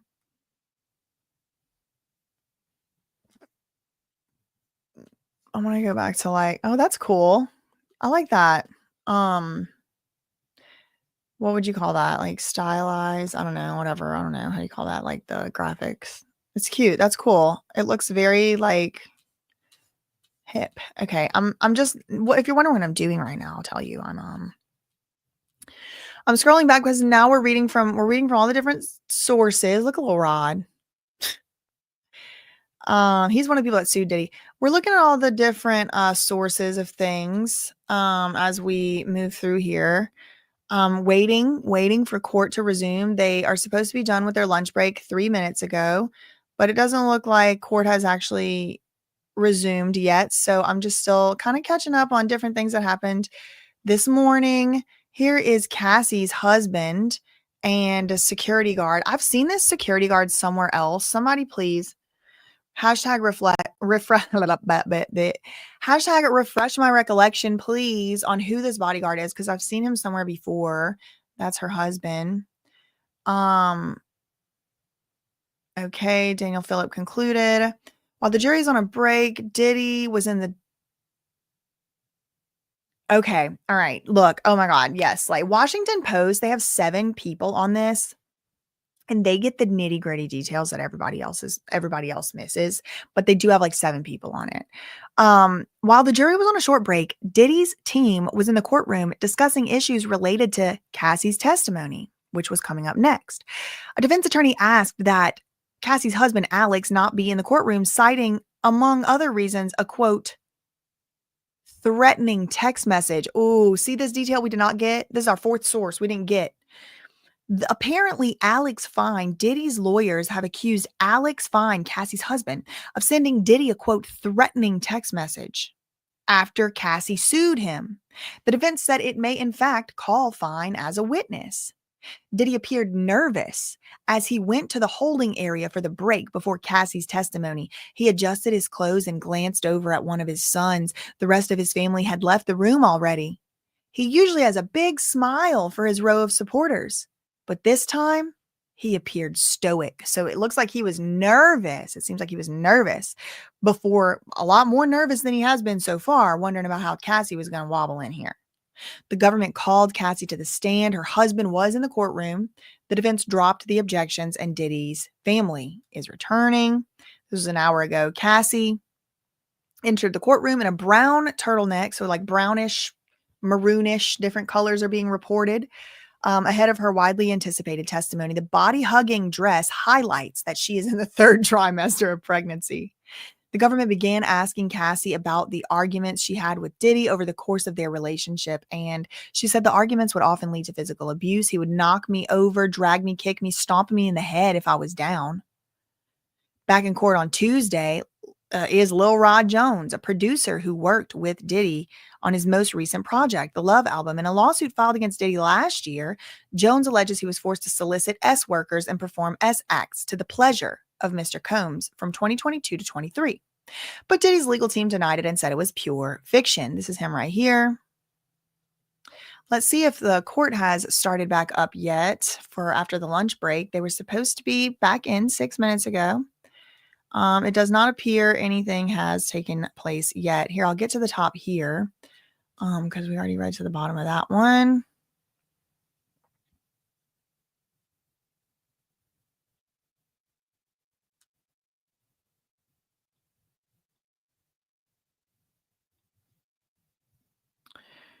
That's the Independent. Okay, let's see what the most recent one. Okay, 36 minutes ago was their most recent as well. So we are still waiting in real time for Cassie to take the stand yet again. And in the meanwhile, we are going over things that were written about Cassie's earlier testimony so that I can compile for y'all, with the people, for the people, all of the things that are being gathered, the different details. Unfortunately, there's no cameras in the courtroom. Unfortunately, there's no audio allowed. There's somebody actually is being held or something because of taking a video of inside the courtroom. So it's very serious over there. You can't do that. So I'm just kind of reading all the different sources right now. Cassie is testifying about the freakoffs, which she says Diddy introduced her to within the first year of their relationship. Diddy proposed to this idea, the sexual encounter that he called, quote, voyeurism. Okay. So he, quote, proposed to this idea, an sexual encounter he called, quote, voyeurism. Then they asked Cassie what a freakoff entailed. She said it included the hiring of a male escort and, quote, setting up this experience and, quote, performing. Diddy would direct the performance, she said. She had her eyes down, recounting this, pausing to slowly exhale, excuse me. I just remember my stomach falling to my butt, just the nervousness and confusion in that moment. She said, recounting her feelings when she first learned about the nature of a freakoff. She was 22 at the time and, quote, didn't have a concept of how that would be a turn on. But she said she loved Diddy very much and wanted to make him happy. She didn't feel she had much of a choice but to participate in these freakoffs. She described herself as, quote, naive and a, quote, total people pleaser. She feared making Diddy angry or uncomfortable with a rejection, and he controlled much of her life. Later, she feared that she would be blackmailed with videos and images of her participating in the freakoffs, as well as threatened with violence. Quote, he had many resources to spread those images on the internet. It was always in the back of my mind that I would somehow be hurt by him. Wow. Y'all have to listen to that voice. I know. Easier said than done. I've been there too. And I would never blame a victim at all. But there's always going to be evil people out here. There just is. They're just going to be evil. And when you have that feeling, she said, quote, it was always in the back of my mind that I would somehow be hurt by him. He is a really polarizing person, also very charming. It's hard to be able to decide in that moment what you need when he's telling you what he wants. Wow. Profound. It's hard to be able to decide in that moment what you need when he's telling you what he wants. He's polarizing. He's charismatic. I always knew he would hurt me. Asked about what she knew about Diddy before she met him, she said, I just knew he was this larger than life entrepreneur, musician. I was a fan of the music. She was about 19 years old when she signed a 10-album deal with Bad Boy Records, the record label Diddy founded in early 2006. About a quarter of the dozens of people who have filed abuse lawsuits against him also claim they were aspiring entertainers when they fell into his orbit. You can read the Washington Post analysis of the striking patterns among Combs' alleged victims here. Okay, let's see if they've started back in court yet. It's 1:10. They were supposed to start back up again at 1. Okay, yes. Okay, yeah, we're asking about the contraband.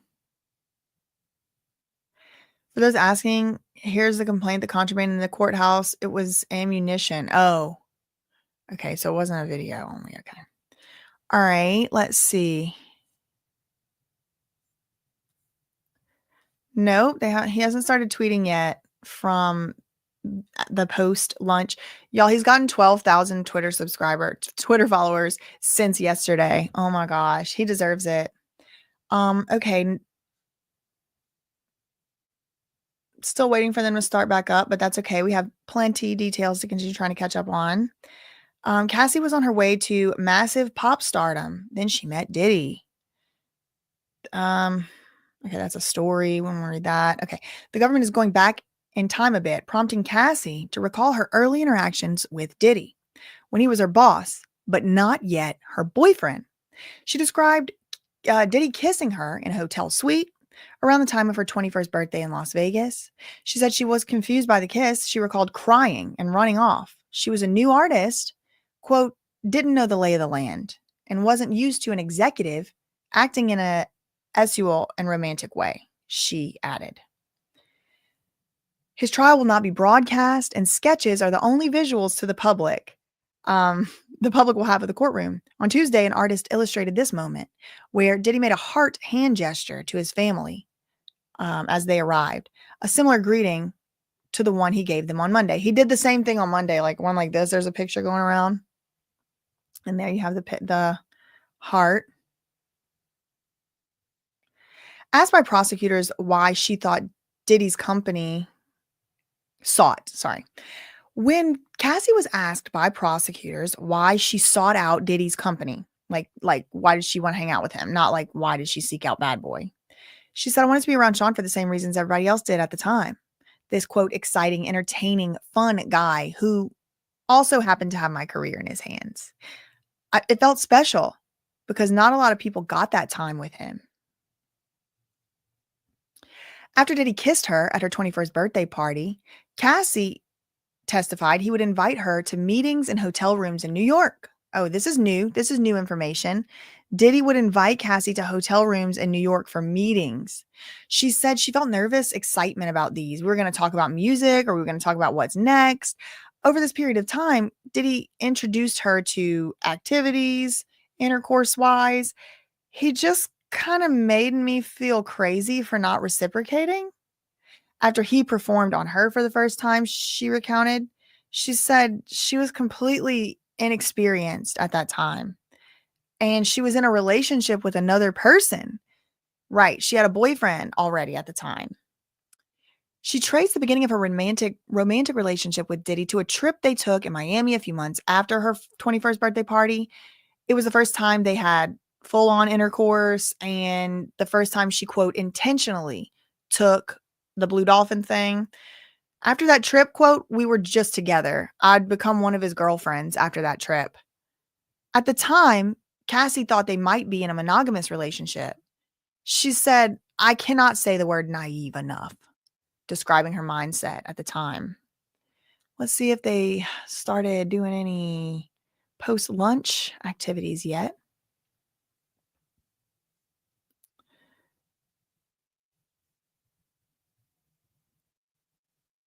Okay, still no. Prosecution witness Cassie described being enamored by Diddy in the early part of their relationship. Quote, I really fell in love with him, she said, describing herself as a, quote, little shadow. That's sad. Little shadow who followed him around.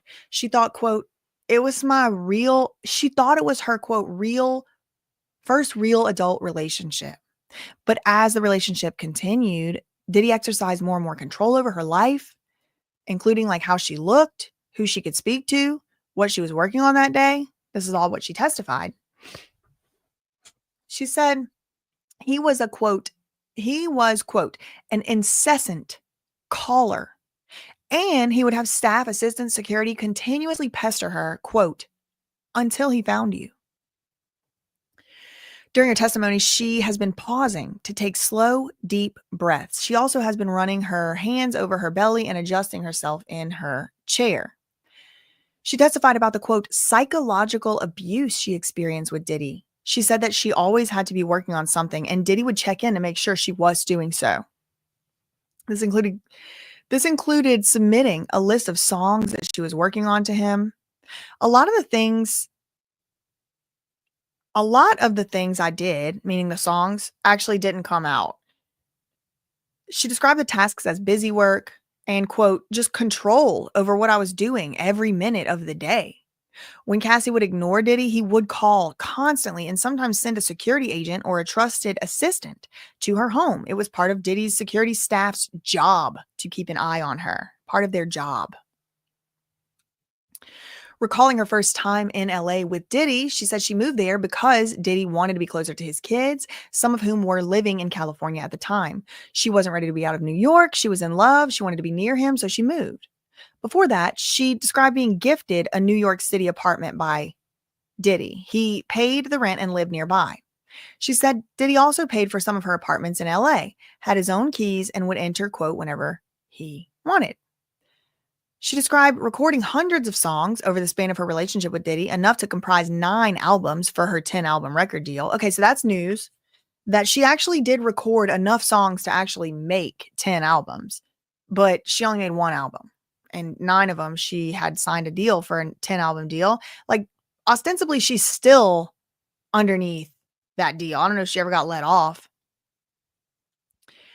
None of the songs were released, she said. She received no compensation for that work, and her career stalled, she added. When she was asked about why she didn't release another album, she inhaled deeply and gave a small smile. So she was like, You're asking me? She said. Combs controlled the releases, she said, and added that the majority of her time with Diddy was spent at parties or in recovery from them. The freakoffs became a job. There was no space to do anything else. Okay, then they took the break for lunch. Let's see. They did give a little bit of context. Let's see if any. It's been 18 minutes since they were supposed to resume after lunch. I don't think it doesn't appear like they have. It doesn't appear like they have resumed. Let's see. The New York Times does have a new post. So let's see. Maybe they did. Here, one new update.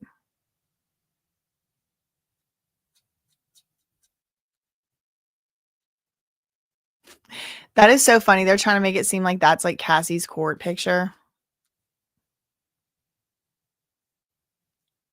Okay. Breaking. After a break, Cassie has returned to the stand wearing a light yellow coat. The judge had remarked that the courtroom was cold. Okay, interesting. So Cassie is now wearing a coat. She got cold. She's sitting on the stand. Let's get all our things updated, ready to go.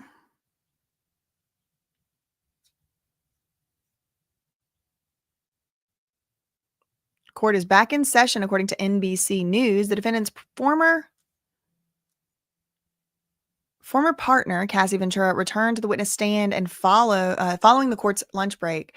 She donned a camel-colored overcoat. They got to get together on their colors, y'all. Is it yellow? Is it camel? Which she did not have before lunch on top of her brown dress. Is it brown? Is it brown? Is it maroon? Is it yellow? Is it camel? She walked into court today wearing a long-sleeve brown dress that went to her ankles. Her pregnant belly was obvious to onlookers. She remained soft-spoken and composed through the majority of her testimony, though there were times she needed to take steadying breaths while answering questions. This was most obvious when she was describing what FOs were to the courtroom. She dabbed at her eyes a few times with tissues when answering questions. She adjusted herself several times during her testimony, mostly keeping her hands clasped in her lap. Though there were times she rubbed or pressed down on her stomach. When she first began discussing the freakoffs, a member of the public. Oh my gosh, y'all. The public is going crazy. The public is acting up. The squirrels are acting up in the courtroom. When Cassie first began, this is from NBCnews.com 4 minutes ago. When Cassie first began discussing the freakoffs, a member of the public seated in the overflow viewing room yelled out, "That's disgusting!" She expressed concern that Cassie was made to testify about such things while pregnant and exited the room after being told by a U.S. Marshal to conduct herself in the same way she would in a courtroom. Okay, so it wasn't in the main courtroom. This was an overflow room. So sometimes in these big cases, they'll have like extra rooms with like TVs or speakers or whatever. So I think that's what that is being indicated where that happened. Let's go to Inner City Press. Because did it really start yet again until he tweeted it? That's what I want to know. 2 minutes. Okay, they're back. 1:16. Welcome back. Okay, first question. Boom, out the gate. Who was your manager at Bad Boy Records? Cassie says, James Cruz. What did he tell you?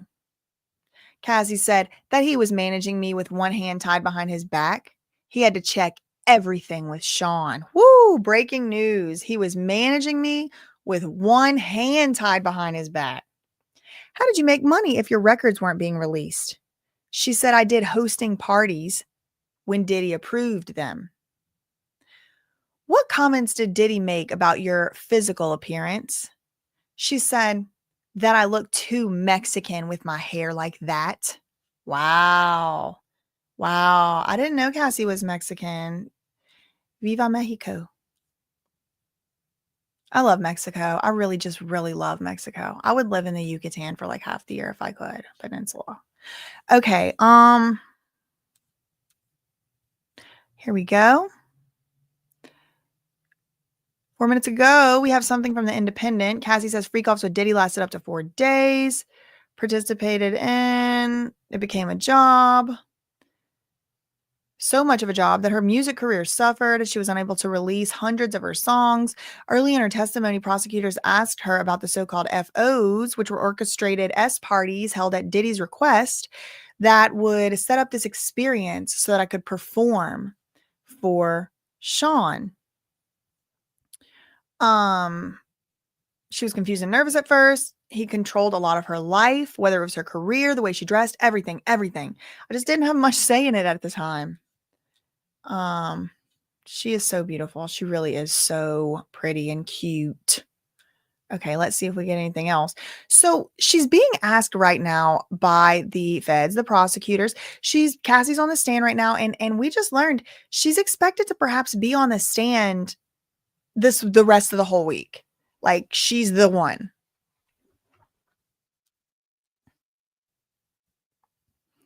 The most recent question was this one. How did you make money if your records weren't being released? She said, if Diddy let me, I would host parties. What comments did he make about your physical appearance? That I look too Mexican with my hair like that. Okay, we do have an update from the New York Times. Let's see what they have to say, if they have some more details for us. The prosecutor questioning Cassie, Emily A. Johnson, has picked back up with a discussion of the singer's music career, which Ventura described as, quote, stifled. Okay, so this is a new detail. I'm glad we have. Cassie has testified that her career was, quote, stifled amid her relationship with Diddy. She testified that her manager, James Cruz, told her that he was managing her, quote, with one hand tied behind his back. She says he meant that decisions about her career also had to go through Diddy, the head of her label, and also her boyfriend. Woo, that's hard. That's hard.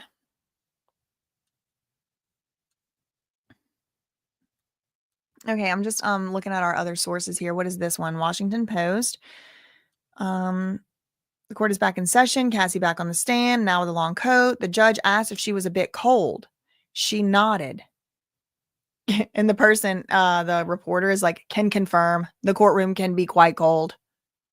The judge said he would try to do something about the temperature. Okay, interesting. This is interesting. This is a good little context to get from Shayna, who's inside the courtroom. Throughout the start, I think, she says, throughout the start of Cassie's testimony, which is about to resume, family and other supporters for Diddy showed little reaction to some of the more sensitive things she testified about. Several times, Diddy's late ex-girlfriend, Kim Porter, was mentioned by a witness. That's Cassie. Oh, actually, he's mentioned by... I guess just Cassie. Some of the adult children Porter shared with Combs were in the room and remained dispassionate. So they're just like, let's see if Inner City Press said anything else. Yes, 19 seconds ago. Okay. Wow. Okay, we get the white nails, y'all. The white nails are coming through. So the last thing we read from Inner City Press is where Diddy said she, quote, looked too Mexican with her hair like that. How did he like your nails? She said white, French tipped. What about the hair? She said it varied. I shaved my head in 2009. What about your body? He told me to work out, prepare for the freakoffs. How did you feel about his comments? Cassie said it varied. So I'm just flipping through the other sources while we wait for a new... Okay, CNN's a little behind. So just 9 minutes ago or so, 9 or 10 minutes ago, Cassie took the stand for the second time today. She was soft-spoken and composed through the majority of her testimony.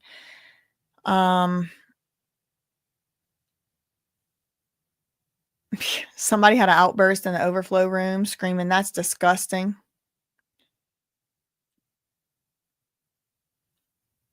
Just waiting for some more info. What else did Diddy pay for? Cassie said cars. Did he give you cash? She said yes, but he would take things away depending on how he felt.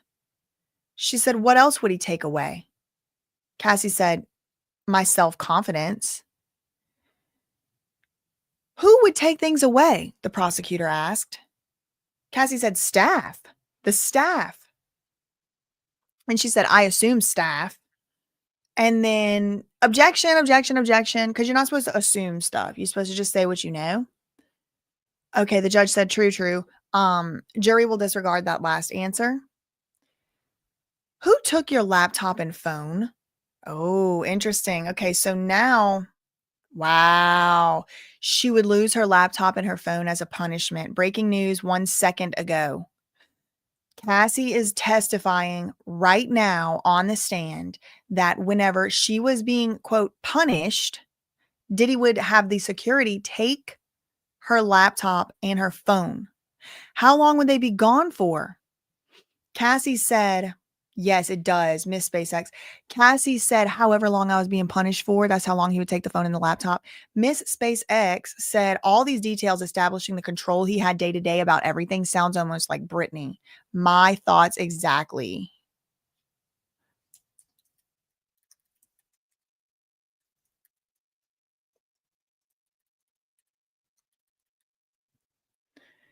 Okay.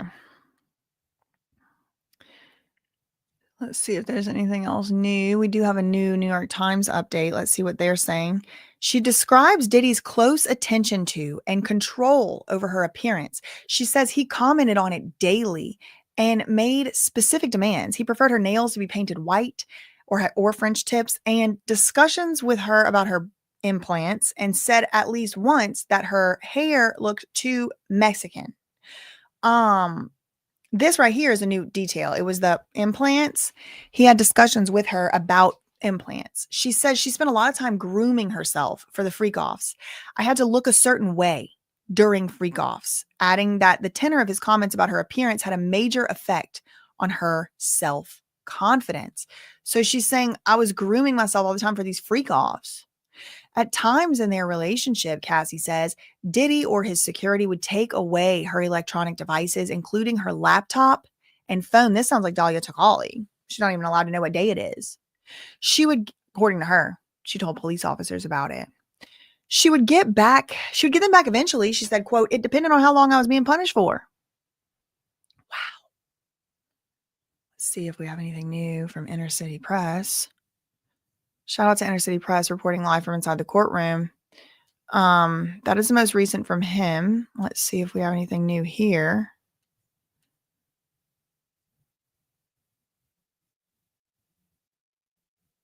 Oh, we have 2 new ones on CNN. Let's see. They decided to come to work today. She said, my self-worth took a hit. This is a quote. Cassie describes how Combs frequently commented on her appearance. She testified that Diddy was, quote, very involved in her physical appearance and started making comments about the way she looked almost immediately in their relationship. Quote, appearance was very important to him. My appearance, she said, adding that Combs would make comments about her hair and nails. Quote, we had tons of conversations about my body at that time, she testified. That included discussions about implants and, quote, keeping my shape a certain way. My self-worth took a hit for the entirety of the relationship, just trying to establish who I was, who I wanted to be, who I was allowed to be. That's a quote. Quote, my self-worth took a hit for the entirety of the relationship, just trying to establish who I was, who I wanted to be, and who I was allowed to be. She says if Combs disapproved of her, his staff would take away her belongings. I would get my car taken away. I got kicked out of the house, my apartment. I had jewelry taken away. It was very random, depending on how he felt. She said there were times when Diddy personally took her electronics from her, and other times the security personnel did it. So sometimes Diddy would take it, but sometimes it was security. She'd eventually get the items back, depending on how long she was being punished for, I guess. He would give them back to me if I would go to his house. If I'd go to his house, he'd give them back. Looking for another update here. That's the most recent there. We do have another update from NBC.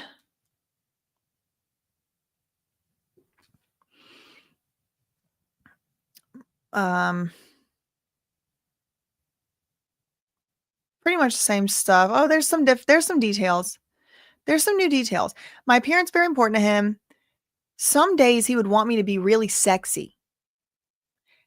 And other days, like a tomboy. Breaking news, everybody. Breaking news 1 minute ago. Cassie is testifying some days Diddy wanted her to look like a tomboy. She added that he preferred her nails to be white. Well, hold on. There's more to this quote. Quote, some days he wanted me to be really sexy and other days like a tomboy. He was just very involved in it. She added that he preferred her nails to be white, and during freakoffs, they had to be white or French tip. So that's like half the week. So it's pretty much all the time. He would also make comments about her working out and keeping in shape and talked to her about breast implants. Quote, I had to look a certain way during freakoffs.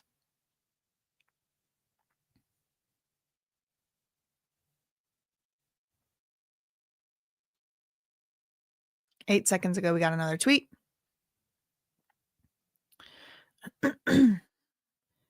How often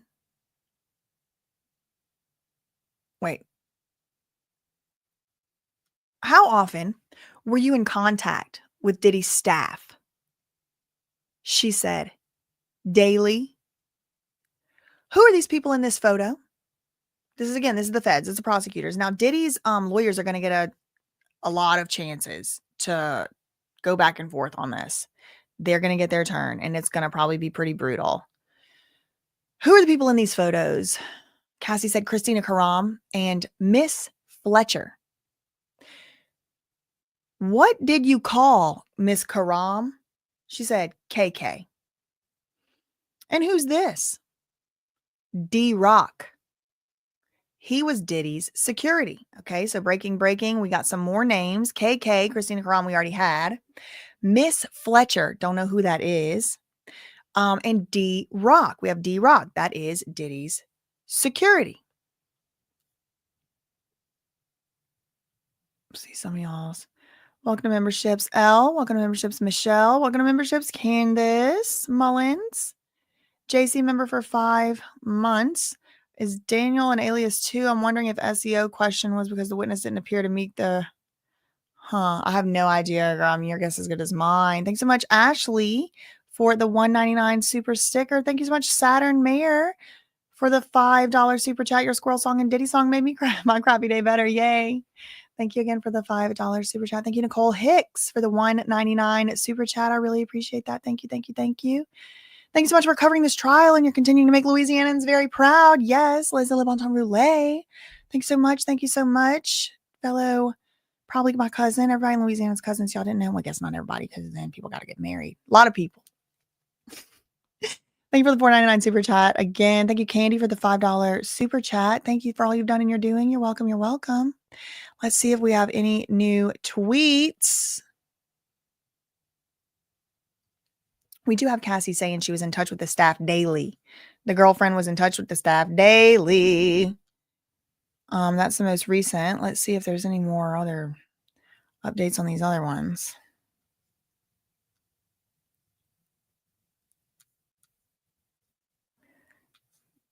This one was 6 minutes ago. Let's see NBC.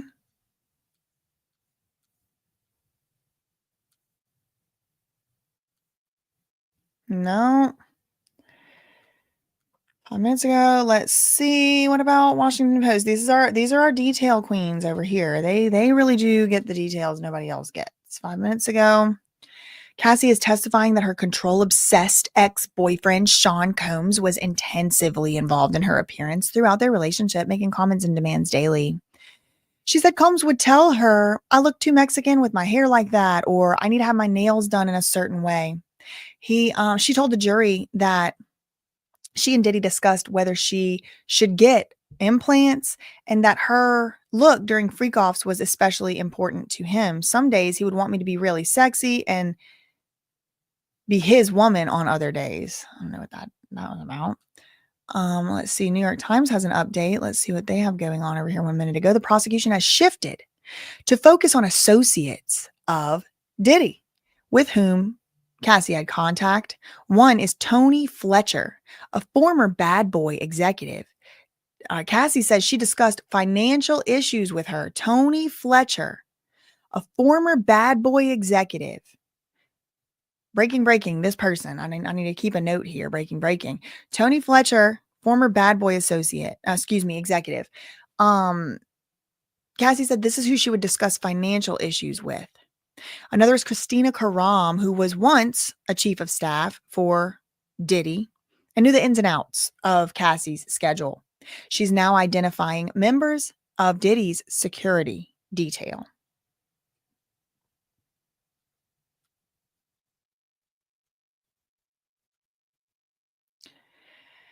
"56 seconds ago, we get another tweet from Inner City Press. How frequently were you in Diddy's residences? How frequently were you in the residences? She said all the time. Did they all have safes? Ooh, this is getting good. Now we're talking about safes. Did they all have safes? Yes. What did you observe in the safes, Cassie? Cassie said cash, jewelry, cameras, videotapes, pew-pews in New York, LA, Miami, and Alpine, New Jersey. Ooh, that's new. Where's that? He has an Alpine, New Jersey residence. Just looking at the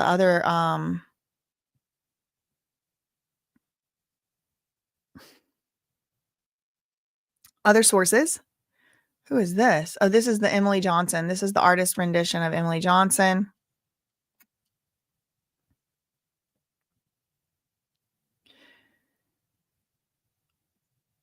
Cassie says release of music didn't see the light of day, as most of her week went to freakoffs. Before pausing for a lunch break, Cassie testified that her music career took a back seat when she was participating in the freakoffs. The Assistant U.S. Attorney, Emily Johnson, pressed Cassie on what happened to her music career, including the 9 albums she never released.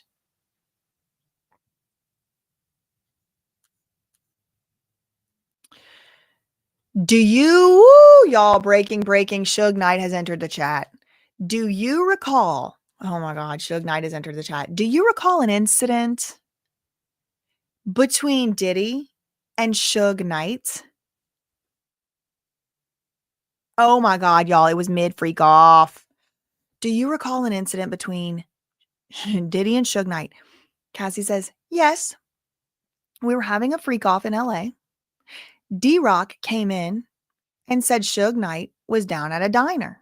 So Diddy drove over there. Wow, they're bringing up Suge Knight. And we already know they're going to bring up Al B. Sure, too. They brought that up in jury selection.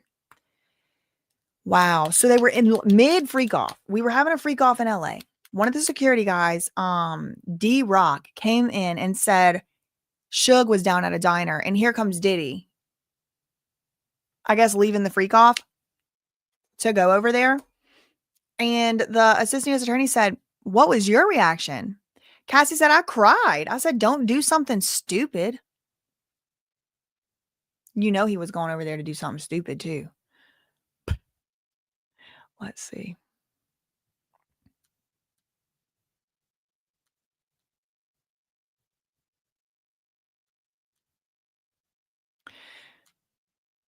Cassie says Diddy controlled her appearance. My appearance is very important to him. Some days he would want me to be really sexy. Some days tomboy. He was just very involved in it. Okay, we already read that. We already know all that. Let's see. New York Times have anything new? Yeah, one new update from New York Times. Let's see if they're... Yeah, this case is not just about the conduct of Sean Combs, but about the conduct of his employees as well. The government is beginning to get into these details by identifying individuals who Cassie says followed Diddy's orders, including a security guard named D-Rock. Cassie says he was one of the people who went looking for her when Diddy didn't know where she was. We have 2 NBC who, I mean, I don't really trust them far as I could throw them, but we can do a comparison. Look, here's the first sketch I'll be seeing myself of Cassie. This is how they, this is how they painted Cassie. He would take the car, the house, jewelry, physical things didn't matter. I just wanted his approval. This is a new quote. Cassie recalled how Diddy would lash out at her by taking away her electronics, cars, and other possessions as a form of punishment. He would take the car away, the house, jewelry, she said. The physical things didn't matter. I just wanted his approval. She says he would dispatch his staffer for these takebacks. Staff would take them. If I wasn't there, it would be a staff. If I wasn't there, it would be a staff member or security. Visibly pregnant Cassie appears in courtroom sketch. This sketch shows Diddy watching as his former girlfriend, Cassie, is sworn in. Yep, look, it's Diddy looking at Cassie. Whoo, Lord, that is something, y'all. Let's see if Intercity Press has said anything else.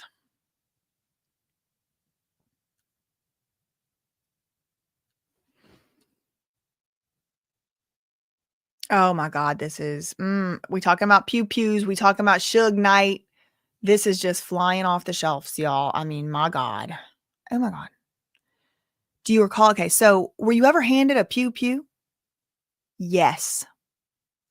We were going to a club in downtown LA.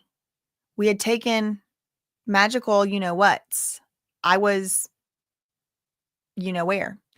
I was told to put the pew-pew in my bag. I was freaking out. Who was present? A driver, security, and Sean. Oh my God, let me block this person. How could he possibly know? I hate these like terrorizers. Okay. So yep, we're being told Cassie was handed pew-pew to hold, and they were going to a club, and she was not in any mental capacity to be doing it. She had took some substances. I mean, look at it right here. I was told to put the pew-pew in my bag. I was freaking out. Who was there? A driver, security, and Diddy. So there was 3 people there. 3 people were there, plus Cassie. 4. Driver, security, Diddy, Cassie. And then, the pew-pew.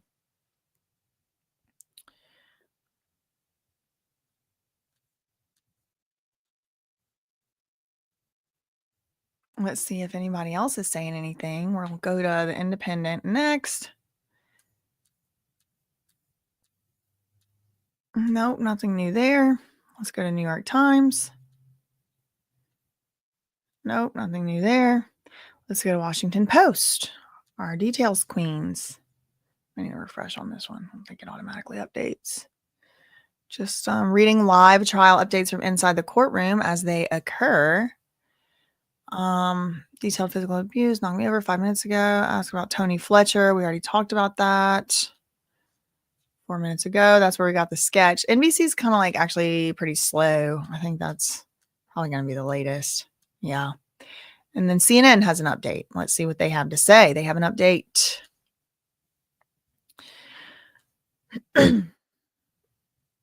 Prosecutor asks Cassie about a relationship with the assistants. Prosecutor asked Cassie about several assistants that worked for Diddy. She testified that in the first 3 years of her relationship, one of his assistants would regularly help Cassie with her finances. So this was that Tony Fletcher person. Ventura said she spoke to another assistant on a daily basis about everything from scheduling to what kind of mood Diddy was in. She knew a lot about my personal things, Ventura said. This was KK, Christina Karam. Okay.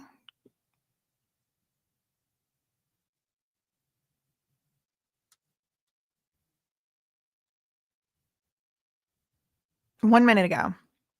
Another time. Ooh, girl. Hold on. Another time, I saw them get dressed, grab pew-pews, and leave in an SUV. How long were they gone? 30 or 40 minutes. Okay. Wow. What are they laying the groundwork for here, y'all? Another time I saw them get dressed and grab devices. This is a driver, security, and Diddy. She saw them grab pew-pew and left in an SUV. They were gone 30 or 40 minutes. The assistant U.S. attorney said, let me switch topics. How soon into the relationship did Diddy mention, quote, voyeurism to you? Cassie said it was the first 6 months or a year. So into the relationship. But the relationship didn't start until after they had a couple years after they had met. Because they met and then the relationship started. Like over a year later, I think.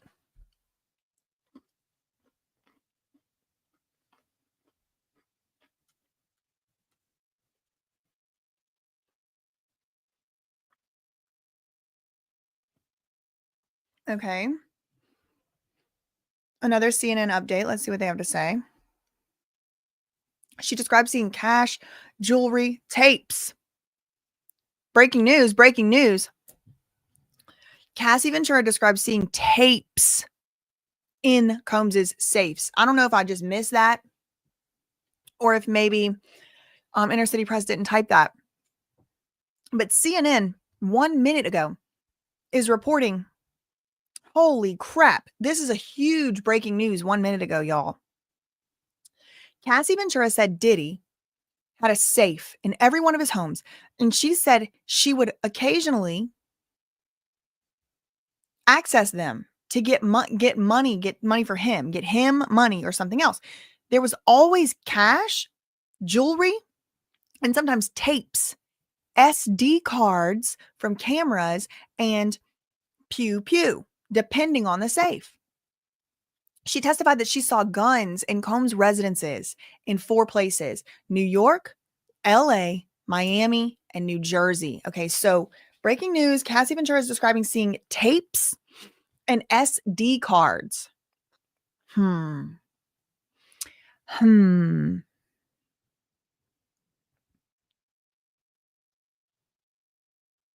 Okay, refreshing Inner City Press.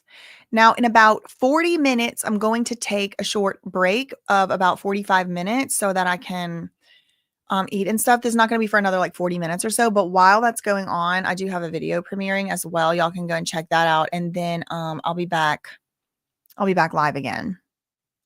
But that's not going to go on for another, like I said, over half hour. Don't worry. Okay, we got another new tweet 58 seconds ago. And remember, the most recent thing that we read from Inner City Press, how he's, they're all kind of on different timelines. They're all kind of on saying different things, different times. So Inner City Press, the last thing that we read from him is, let me switch topics. How soon into the relationship did Diddy mention voyeurism to you? And Cassie said the first 6 months or a year. It was like within the first year. How old were you? She says 22. Why did you agree to try a freak off? Cassie said, good question. I wanted to make him happy. She said, where? Where was the first freak off? Oh my God, y'all, this is crazy. It is happening. Where was the first freak off? She said, one of his homes in Los Angeles. Who is this? And they show exhibit 2A-627. Cassie said, the first escort. I need the Law and Order. Doom, doom. I need to set up my Stream Deck. I need the Law and Order sound. Doom, doom. Oh, wait, I have this. Well, I guess I didn't make any judgments yet. Okay, so she was 22 at the time whenever he first mentioned voyeurism. Again, he was 17 years older than her. Why did you agree to try it? Good question. She said, I just wanted to make him happy. Where was the first freak off? One of his homes. It was at Diddy's house. And who's this in this picture? The first escort. We're getting into it, y'all. Day 2. Day 1 of Cassie testimony. Checking into our other sources as we're moving along here, just to make sure that we're not missing any super important details. Filling in some of the context here and there helps.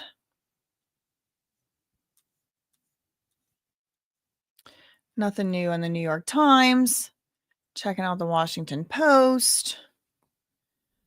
But I mean, lots has happened so far today. We got a Suge Knight mention. We got a Kim Porter mention. We got mention of the first escort. We got mention of all kind of stuff. Psychological abuse. Other items that Cassie said she saw in Diddy's safes. Cash, jewelry, videotapes. That kind of tapes. SD cards. Cassie told the jury that she saw Diddy keeping pew pew and safes at his homes. She recalled a freakoff party where Diddy learned his rival Suge Knight was at a nearby diner and left with a posse to find him. Says that Cassie said she was scared of what they would do, but they did soon return home. Let's see if we have anything else from Inner City Press. We do. Who is this person? The first escort. Do you know his name? Cassie said no. And the prosecutor said, fine, I'll call him the first escort. Were you aware he was paid? Cassie said yes, to dance and have relations with me. What substances did you take for that freak off? Cassie says EX and alcohol. And this was before things started. Okay. I don't know what this is about. I don't want to listen to it though. Goodbye. So this guy is going to be called the first escort. Cassie says, yes, I was aware that he was getting paid. He was paid to dance and to have relations with me. I knew it. He knew it. Everybody knew it. What substances did you take? XEX and alcohol. And remember now, the first time she ever had relation with him, full on, she was also saying that she was on the EX. 2 new updates from NBC. Let's see what they have to say. And I do this again, y'all, just to get more details, because of course, not just one source can give all the details. If a picture is worth 1,000 words, what is a video worth? What is a live stream worth? You know, we got 1, 2, 3, 4, 5. Yesterday I had 5. Today I have 6 sources. This one we're looking at right now, NBC News, but I'm also watching Inner City Press, The Independent, New York Times, Washington Post, NBC, all of the ones I just named. The New York Times, Washington Post, and NBC, all of them have a current pending motion before this court right now to make sure the courtroom remains open for these videos. And the judge is probably going to get close pretty soon to making a ruling on those. We have another new update. Ventura recalls Diddy's rivalry with Suge Knight. Cassie testified that Diddy was, quote, rivals with former rap mogul Marion Suge Knight, the former Death Row Records co-founder who's sentenced to prison for the unaliving of a man during a hit and run incident on the set of a movie. Wait a second. That happened on a movie? Oh, my Lord. It's giving Russ trial. One time, Cassie said, her and Combs had a freak off at one of his houses in LA when one of his security guards, okay, so this is a new detail. Oh no, it's not. It's kind of weird how like the security guards just like barge in. That's kind of freaking weird. I'd be like, can they not? What? Comes in, mentions that Knight was at a diner close by. They quickly packed up and drove down there. Quote, I was crying. I was screaming. Quote, don't do anything stupid. I was just really nervous for them. I didn't know what it meant, what they were going to do. Let's see if Inner City Press has said anything else. Okay. Did you disguise your appearance? They asked Cassie.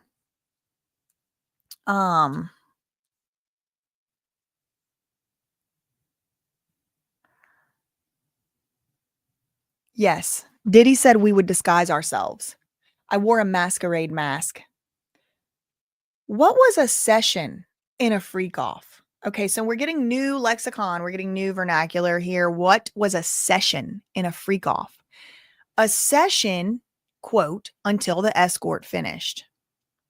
How many sessions with first escort? She said at least 2.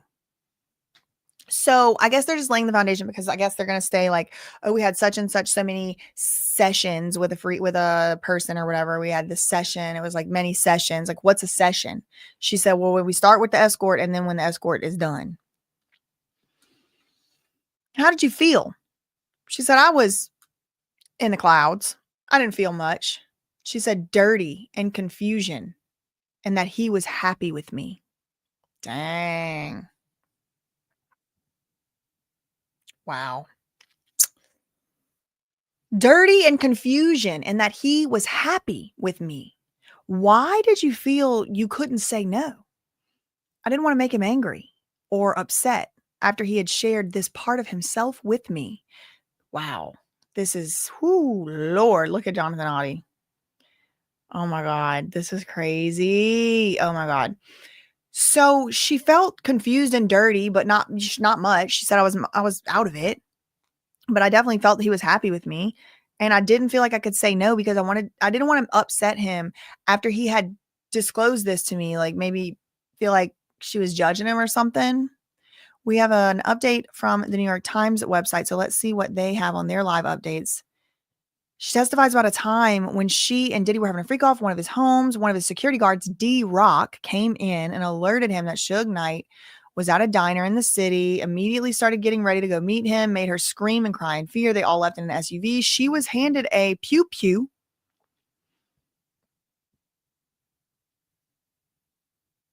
to put in her purse. This is a new detail. She says that wasn't the only time she was asked to handle a pew-pew for Diddy, which terrified her. This is a new detail as well.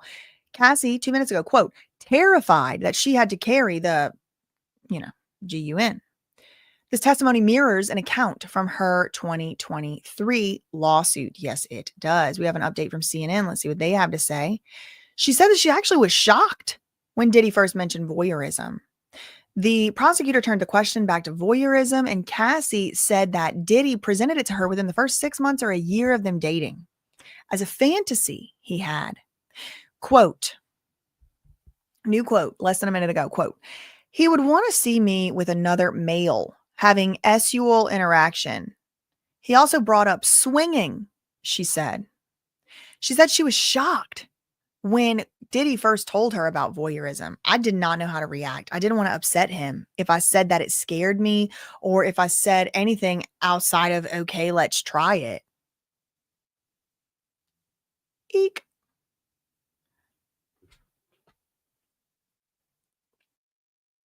We're going back to Inner City Press, see if I can get any new updates here. Yes, we do. We have another one. How frequent did the freakoffs become? Weekly, she said. Cassie said weekly, every single week for a consistent amount of years. When was your last one? She said 2017, 2018. How long were you awake during the freakoffs? Cassie said, I never slept. I took rugs, EX, Molly, CO, Kane. Okay. Wow, we're talking about Pew Pew. We're talking about Suge Knight. We're talking about Kim Porter. We're talking about all kind of rugs. For their first freak off, Diddy arranged for a dancer from Las Vegas to have relations with Cassie. They took substances and drank, adding that she felt dirty and confused afterward, but she felt she couldn't say no to continuing the encounters. Quote, I didn't want to make him upset. I didn't want to make him angry and regret telling me about this experience that was so personal. After they started, Cassie says, they became almost weekly.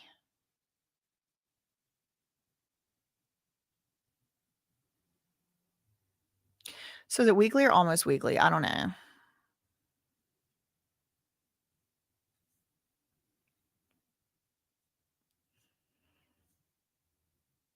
Okay, that was 8 seconds ago. Do you recall all of the freak-offs? She said that would be impossible. So Cassie was asked, do you recall all of the FOs? And Cassie said, no, impossible. It would literally be impossible. I cannot. The prosecutor said, did you want to stop? She said, yes. I was humiliated. Cassie says, quote, I didn't have those words then.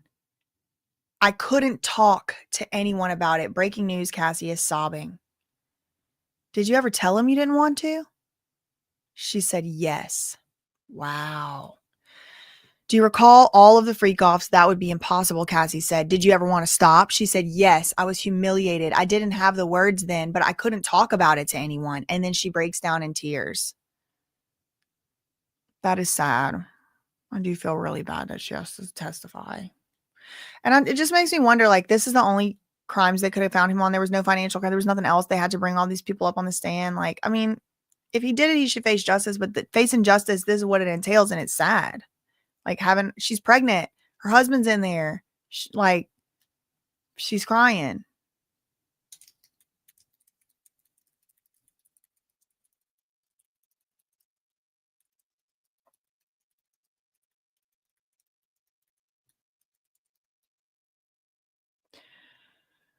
Okay. Let's see if we have anything new here.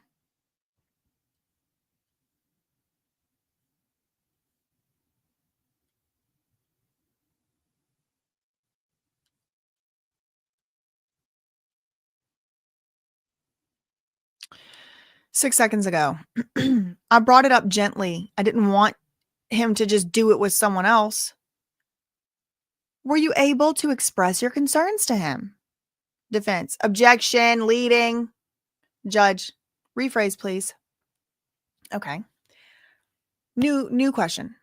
Prosecutor asks, why would you talk to him gently? Cassie said, I didn't want him to be angry. But she also didn't want him to do it with someone else. Remember, she said she was insanely jealous. She already admitted she was jealous. So that would tell you why it was hard for her to bring it up, because she said she felt like he was just going to do it with someone else and that would have hurt her feelings. She thought they were monogamous. She said she was naive.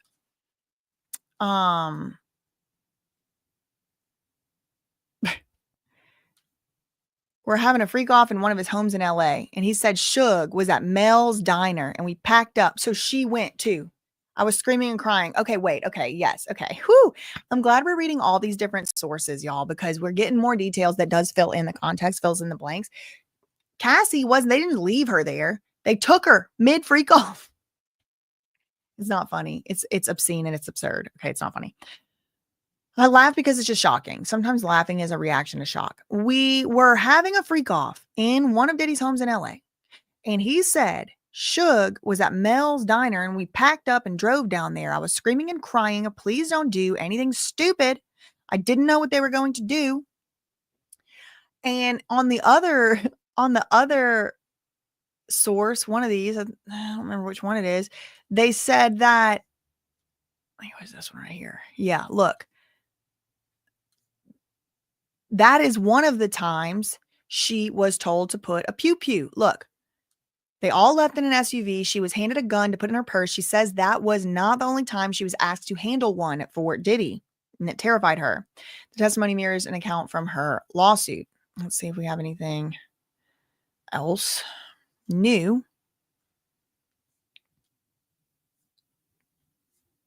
No. New York Times does have an update.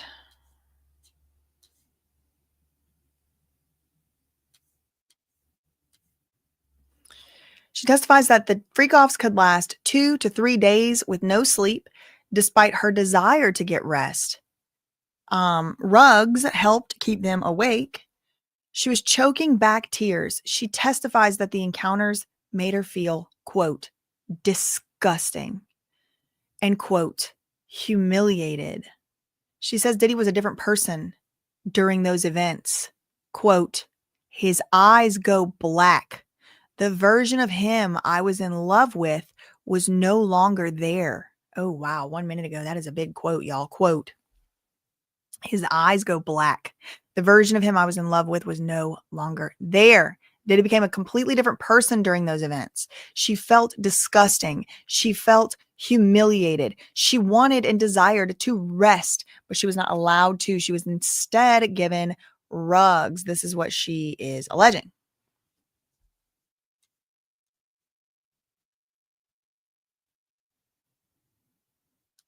She says she brought it up gently to Diddy because she didn't want him to turn on her.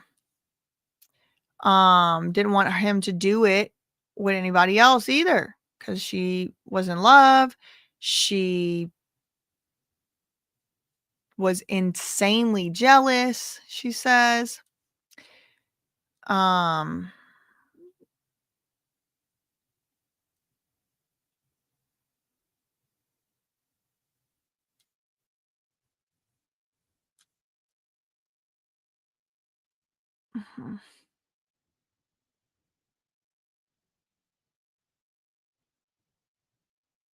Hold on, I have to close some things out because it's my computer's lagging. It's telling me to clear space up. Hold on. Okay, let's see if we have any new Tweets from Inner City Press.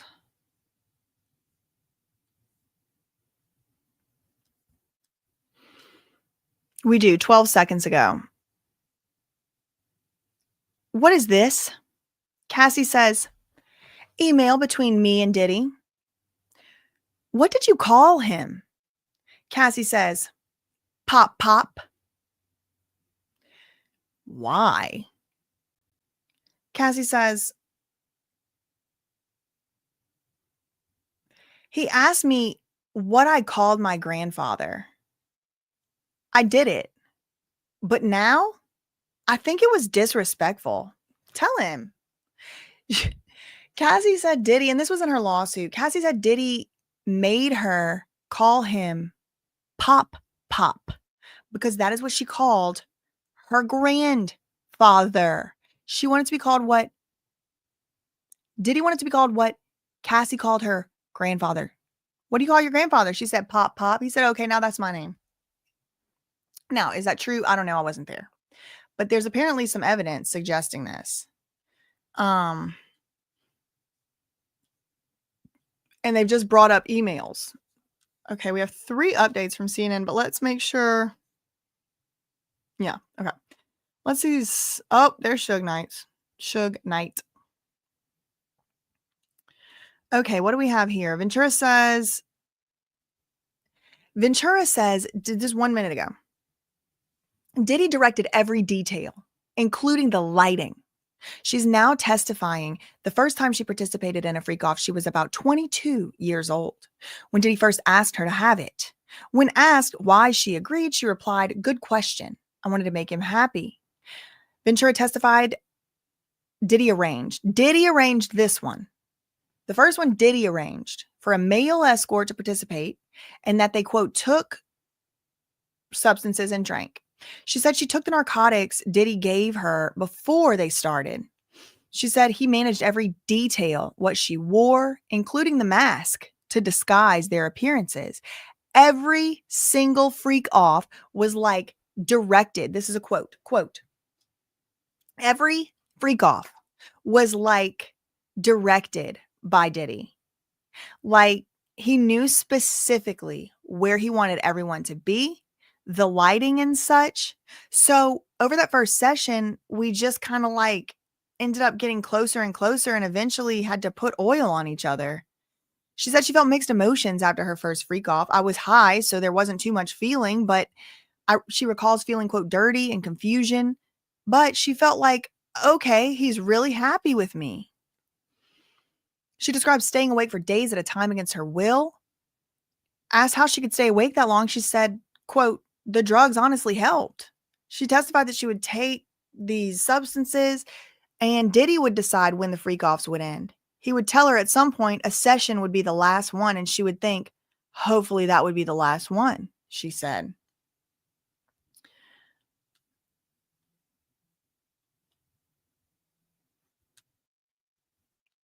Did he do it? Did he do it? Okay, we don't have anything new here. Hold on.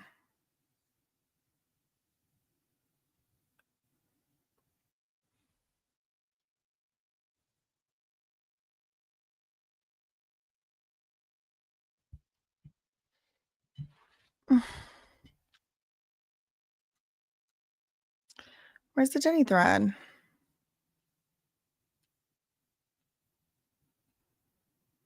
Okay. Where did it disappear? Is the internet breaking?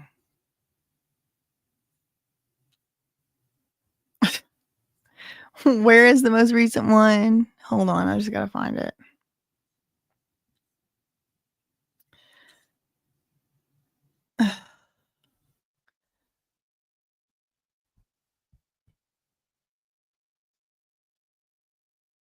Okay, yeah, here we go. Ooh.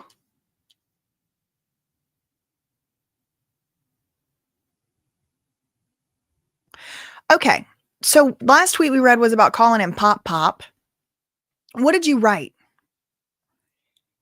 Cassie said, I really need to F word. Why did you write that? Cassie said, because I wanted to be with him. I'll read your messages. You read yours. Okay. I think the assistant U.S. attorney is doing like a role play. She's like, I'll read Sean's text messages. You read yours. So the AUSA Diddy. So he said, quote, "You don't want to do anymore." Cassie said, "I'm so predictable."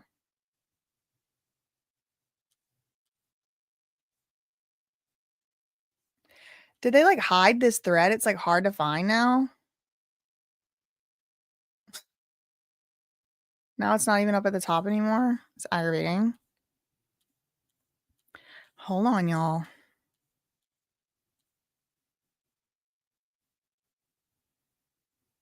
Okay, there's that tweet.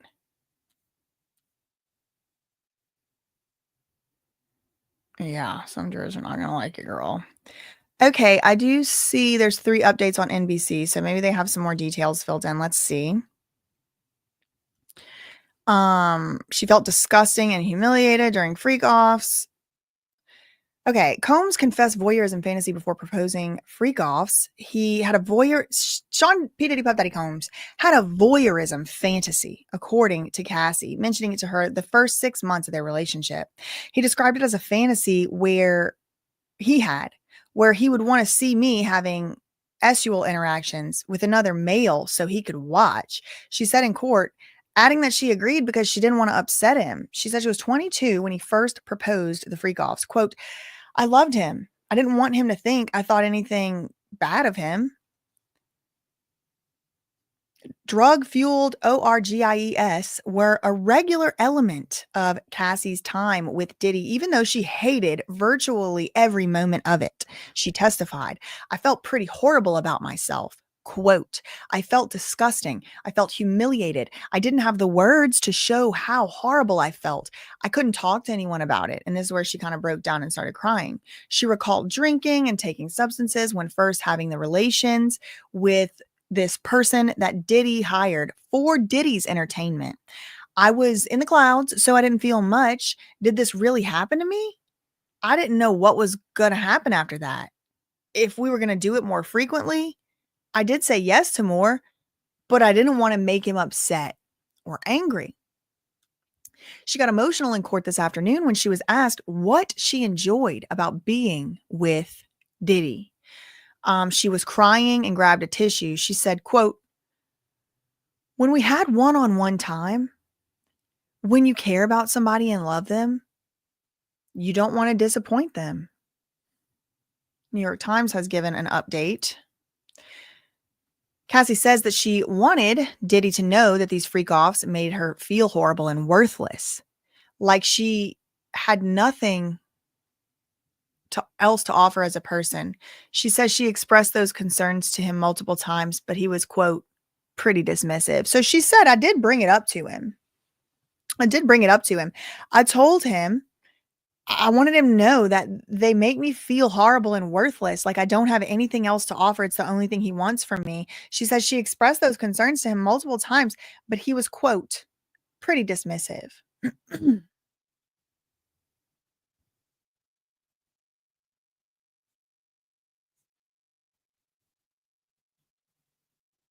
Okay, so now we're gonna hear about the pleasure chest, and I think I remember this from Lil Rod's lawsuit. Um, you don't. So Diddy apparently had texted her. They're reading text messages in court. Diddy had apparently texted her, "So you don't want to do anymore?" And Cassie said, "I'm so predictable." The assistant U.S. attorney said, "What did you think this meant? That he knew I didn't want to do the freak offs anymore, but then I backpedaled?" Prosecutor said, "Why? Why would you backpedal?" She said, "To not make him angry. He could be violent." "Where'd you get your outfit?" I guess outfits. She said, "Pleasure chest. Elsewhere." Pleasure chest. Wasn't that brought up? Where do you get your outfit? Pleasure chest elsewhere. Wasn't pleasure chest brought up in Lorad lawsuit, or I'm making that up? I'm hallucinating. Somebody tell me in the chat. The moment Cassie broke down, this is CNN. The moment she broke down in tears on the stand, When asked what she enjoyed, if anything, about the freakoffs, she broke down in tears. Okay. This is more detail, more context. I'm so glad we're looking at 1, 2, 3, 4, 5, 6. 6. Maybe tomorrow we'll do 7. Who knows? 6 sources. Here's one of them giving a slightly different bit of detail on the same, like a different interpretation, different perspective, different details on the same thing we just learned about, but it gives us more context. They weren't just asking, what did you enjoy about being with Diddy? Apparently, Cassie was being asked what she enjoyed about the freakoffs. And she says, quote, the time I spent with him. She added she felt like it was the only time she could get with him. And this is what was being described also as Jane. Diddy's own lawyer, Teeny Garagos, described Jane in this way, saying she was so obsessed she would have did anything.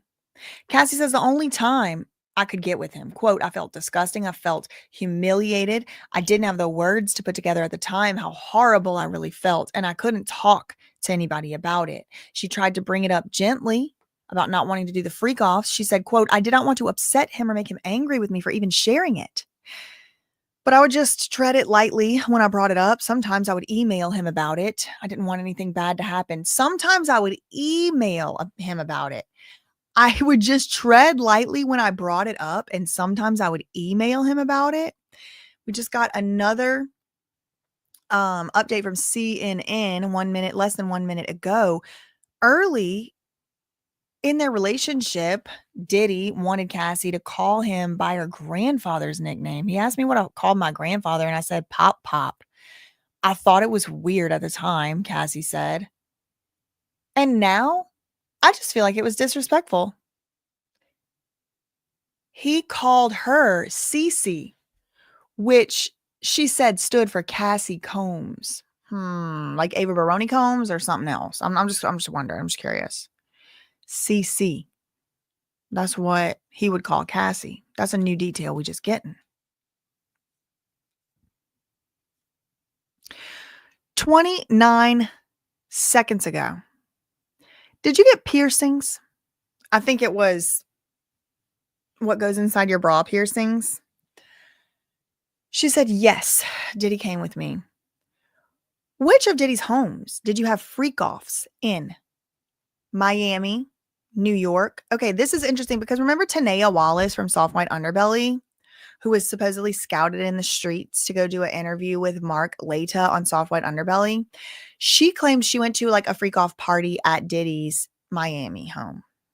What other homes? Cassie said my homes, all but Studio City. Any other cities? Cassie said, yup. Atlanta, Ibiza.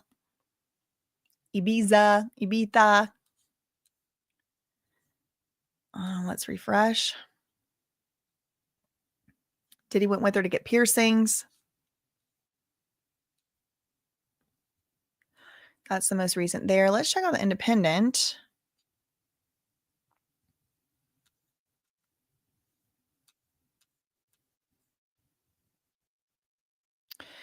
We're having a freak off one of his homes, Mel's Diner. Ventura claims Diddy and his bodyguards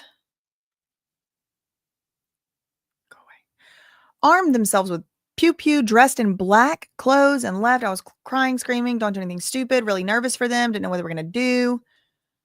He later returned. It's unclear if he actually met Knight, Ventura added. So it's unclear whether she got in the SUV with them. Some reports seem to be indicating she went with them.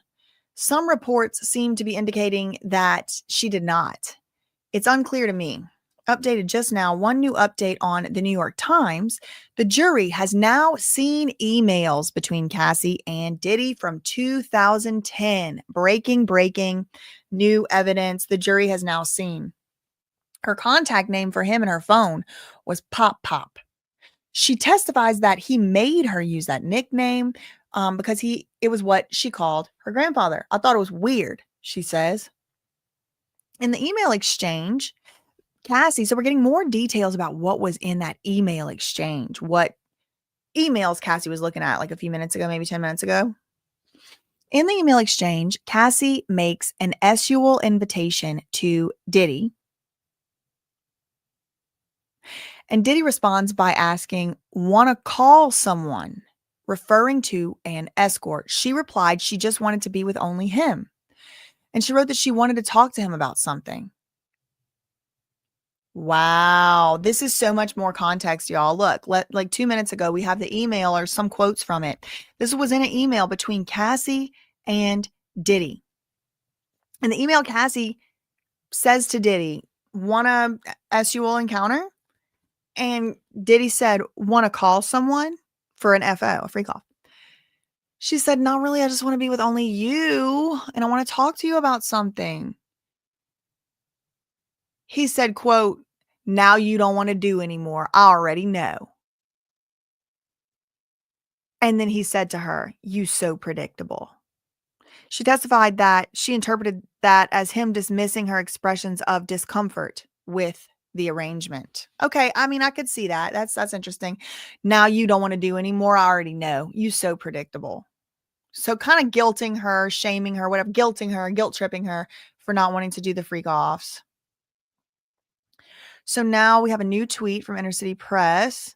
In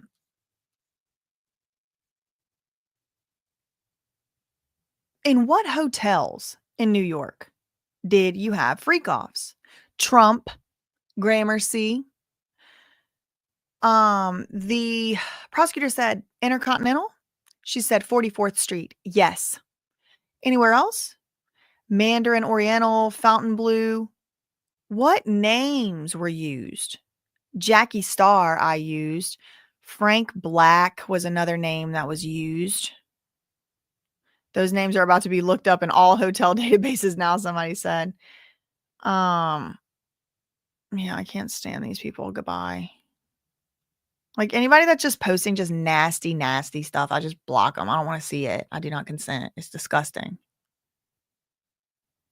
Okay, so we do have another update from New York Times. They're the ones that gave us a little more details. Cassie is now listing the places where she and Diddy had FOs. They occurred mostly in hotels, including New York City, Miami, LA, Atlanta, Las Vegas, Ibiza, Turks, and Caicos.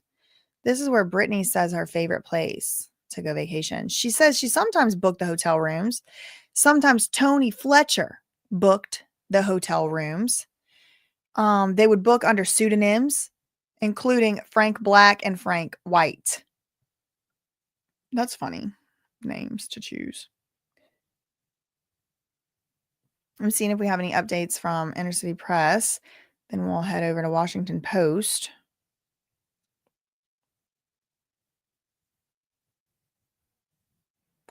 "23 seconds ago, what supplies were for freak-offs?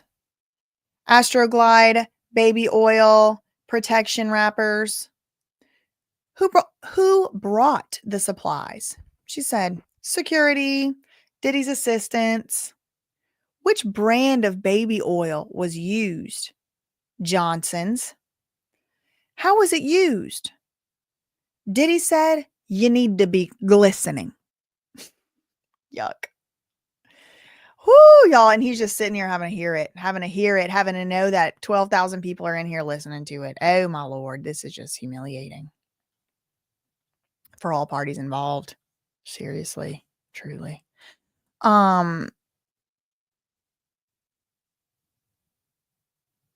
Okay, NBC News doesn't have anything new. Cassie testifies about psychological abuse in Diddy's trafficking case. 21 minutes ago is the most recent. Really? Just now. Okay, we got a few updates. 5 minutes ago. Okay.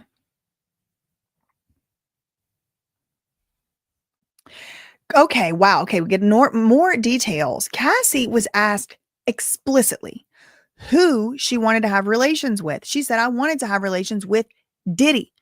Did you want to have relations with the escorts? She said, no. This has been a very emotional part of Cassie's testimony. She has paused to dab tears from her eyes, and her voice is still hoarse and tight. That Cassie Ventura referred to Sean Combs as Pop was first mentioned in her lawsuit against him, which was filed in November. She explained the origin of the nickname again on the stand. She wanted to refer to Diddy by a name. She said she wanted to call him a name no one else called him. He then asked her, what she used to call her grandfather. She said it was Pop Pop. Then Diddy said, oh, okay, you want to call me a special name? Call me Pop Pop. Oof. Oof. He is sinister if true. Okay, let's see. I can't imagine they're not about to let her take a break soon. Wasn't she supposed to get breaks every so often? The supplies for the freakoffs, Astroglass. So lubricant, baby oil protection. Which brand of baby oil? Johnson's. How was it used? Diddy said you need to be glistening. Oh my God, these tweets are getting so many views. This one from 5 minutes ago has 16,000 views. Wow. That is crazy. There must be a serious public interest in this trial, I will say. Hold on, I'm getting a call. Are you calling to tell me that I have a premiere in 2 minutes?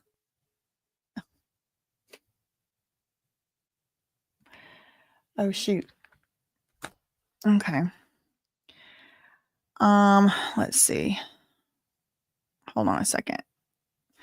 Okay, y'all, I do have another premiere coming up soon, but before I do that, I did want to just run through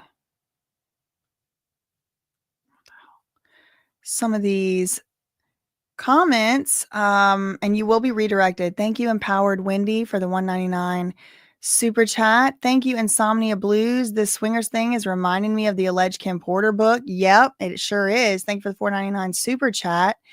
Thank you, Sarah, for the $9.99 super chat. Couldn't make it on the Honest 10. Didn't know how. Shout out to you for the $9.99. Thank you so much. Shout out to Jonathan becoming a member. Shout out to Claire. Thank you so much. Sarah B. Creative for the $9.99.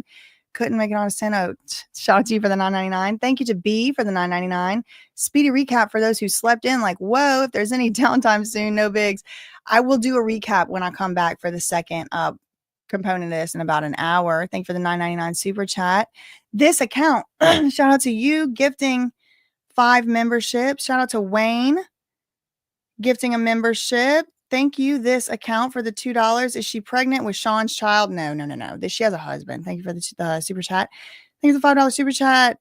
BJ makes what she's doing look easy, and it is far from easy. Thank you. Shout out to you. Thank you so much. This account, thank you again for the $2. Gathering details. Yup. Kurt, 19 months. Shout out to you. Thank you, Sour Girl, for the $2.99 super chat. Thank you, this account, for the $2 super chat. I certainly will. Thank you to Unnamed and Unindicted for the $5 super chat. Hey, Queen, just finished yesterday's live. Great job as always. Thank you to Empowered Wendy for the $1.99 super chat. Let's play Follow the Leader. Exactly. We don't got to keep going up. Thank you, Zachary. Thank you for the $25 super chat. I appreciate that. Thank you, Lindsay, for the $4.99 super chat. Choo choo all day. Thank you, Tina Marie, for the $1, the $5. Thank you, NP, for the $5. Thank you, Layla, for the $1.99. Shout out to Popcorn Planet. We must talk white nail polish. It's gross. Yeah, well, I mean, I always have white nails, so I can't say too much. But it's not for that reason. Thank you for the $20. Thank you for the $4.99. Sounds like Brit. I agree, JW. And thank you for the other $1.99 as well. Sorry, I'm trying to get through these because I have the other premiere starting like basically now. Thank you, Fan Fiction, for the $4.99. He fed her Super Marios and made her carry his. Oh, girl. Oh, Fan Fiction. Thank you for the $4.99. Nick, been a member for 19 months. Thank you, Tina. Thank you so much for the $1 super chat and the $5. I will check the comments. He's been posting under it as they came back. Okay, I will. Thank you.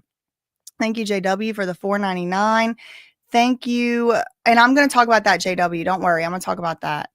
Thank you for the $5, Wayne. Don't see anybody supporting Diddy publicly. Wonder why. Thank you for the $5 again. Just finished yesterday's live. Thank you, B, for the $4.99. It's what the dealer's okay, predates him, me and you. Thank you for that tip and the $4.99. And I will see y'all in the premiere that's going on right now on my other channel. I'll be back here in an hour. See you then, and we'll do a recap. Love you, mean it, K. Bye. Oh, and Wayne, thank you. Love you, mean it, K. Bye.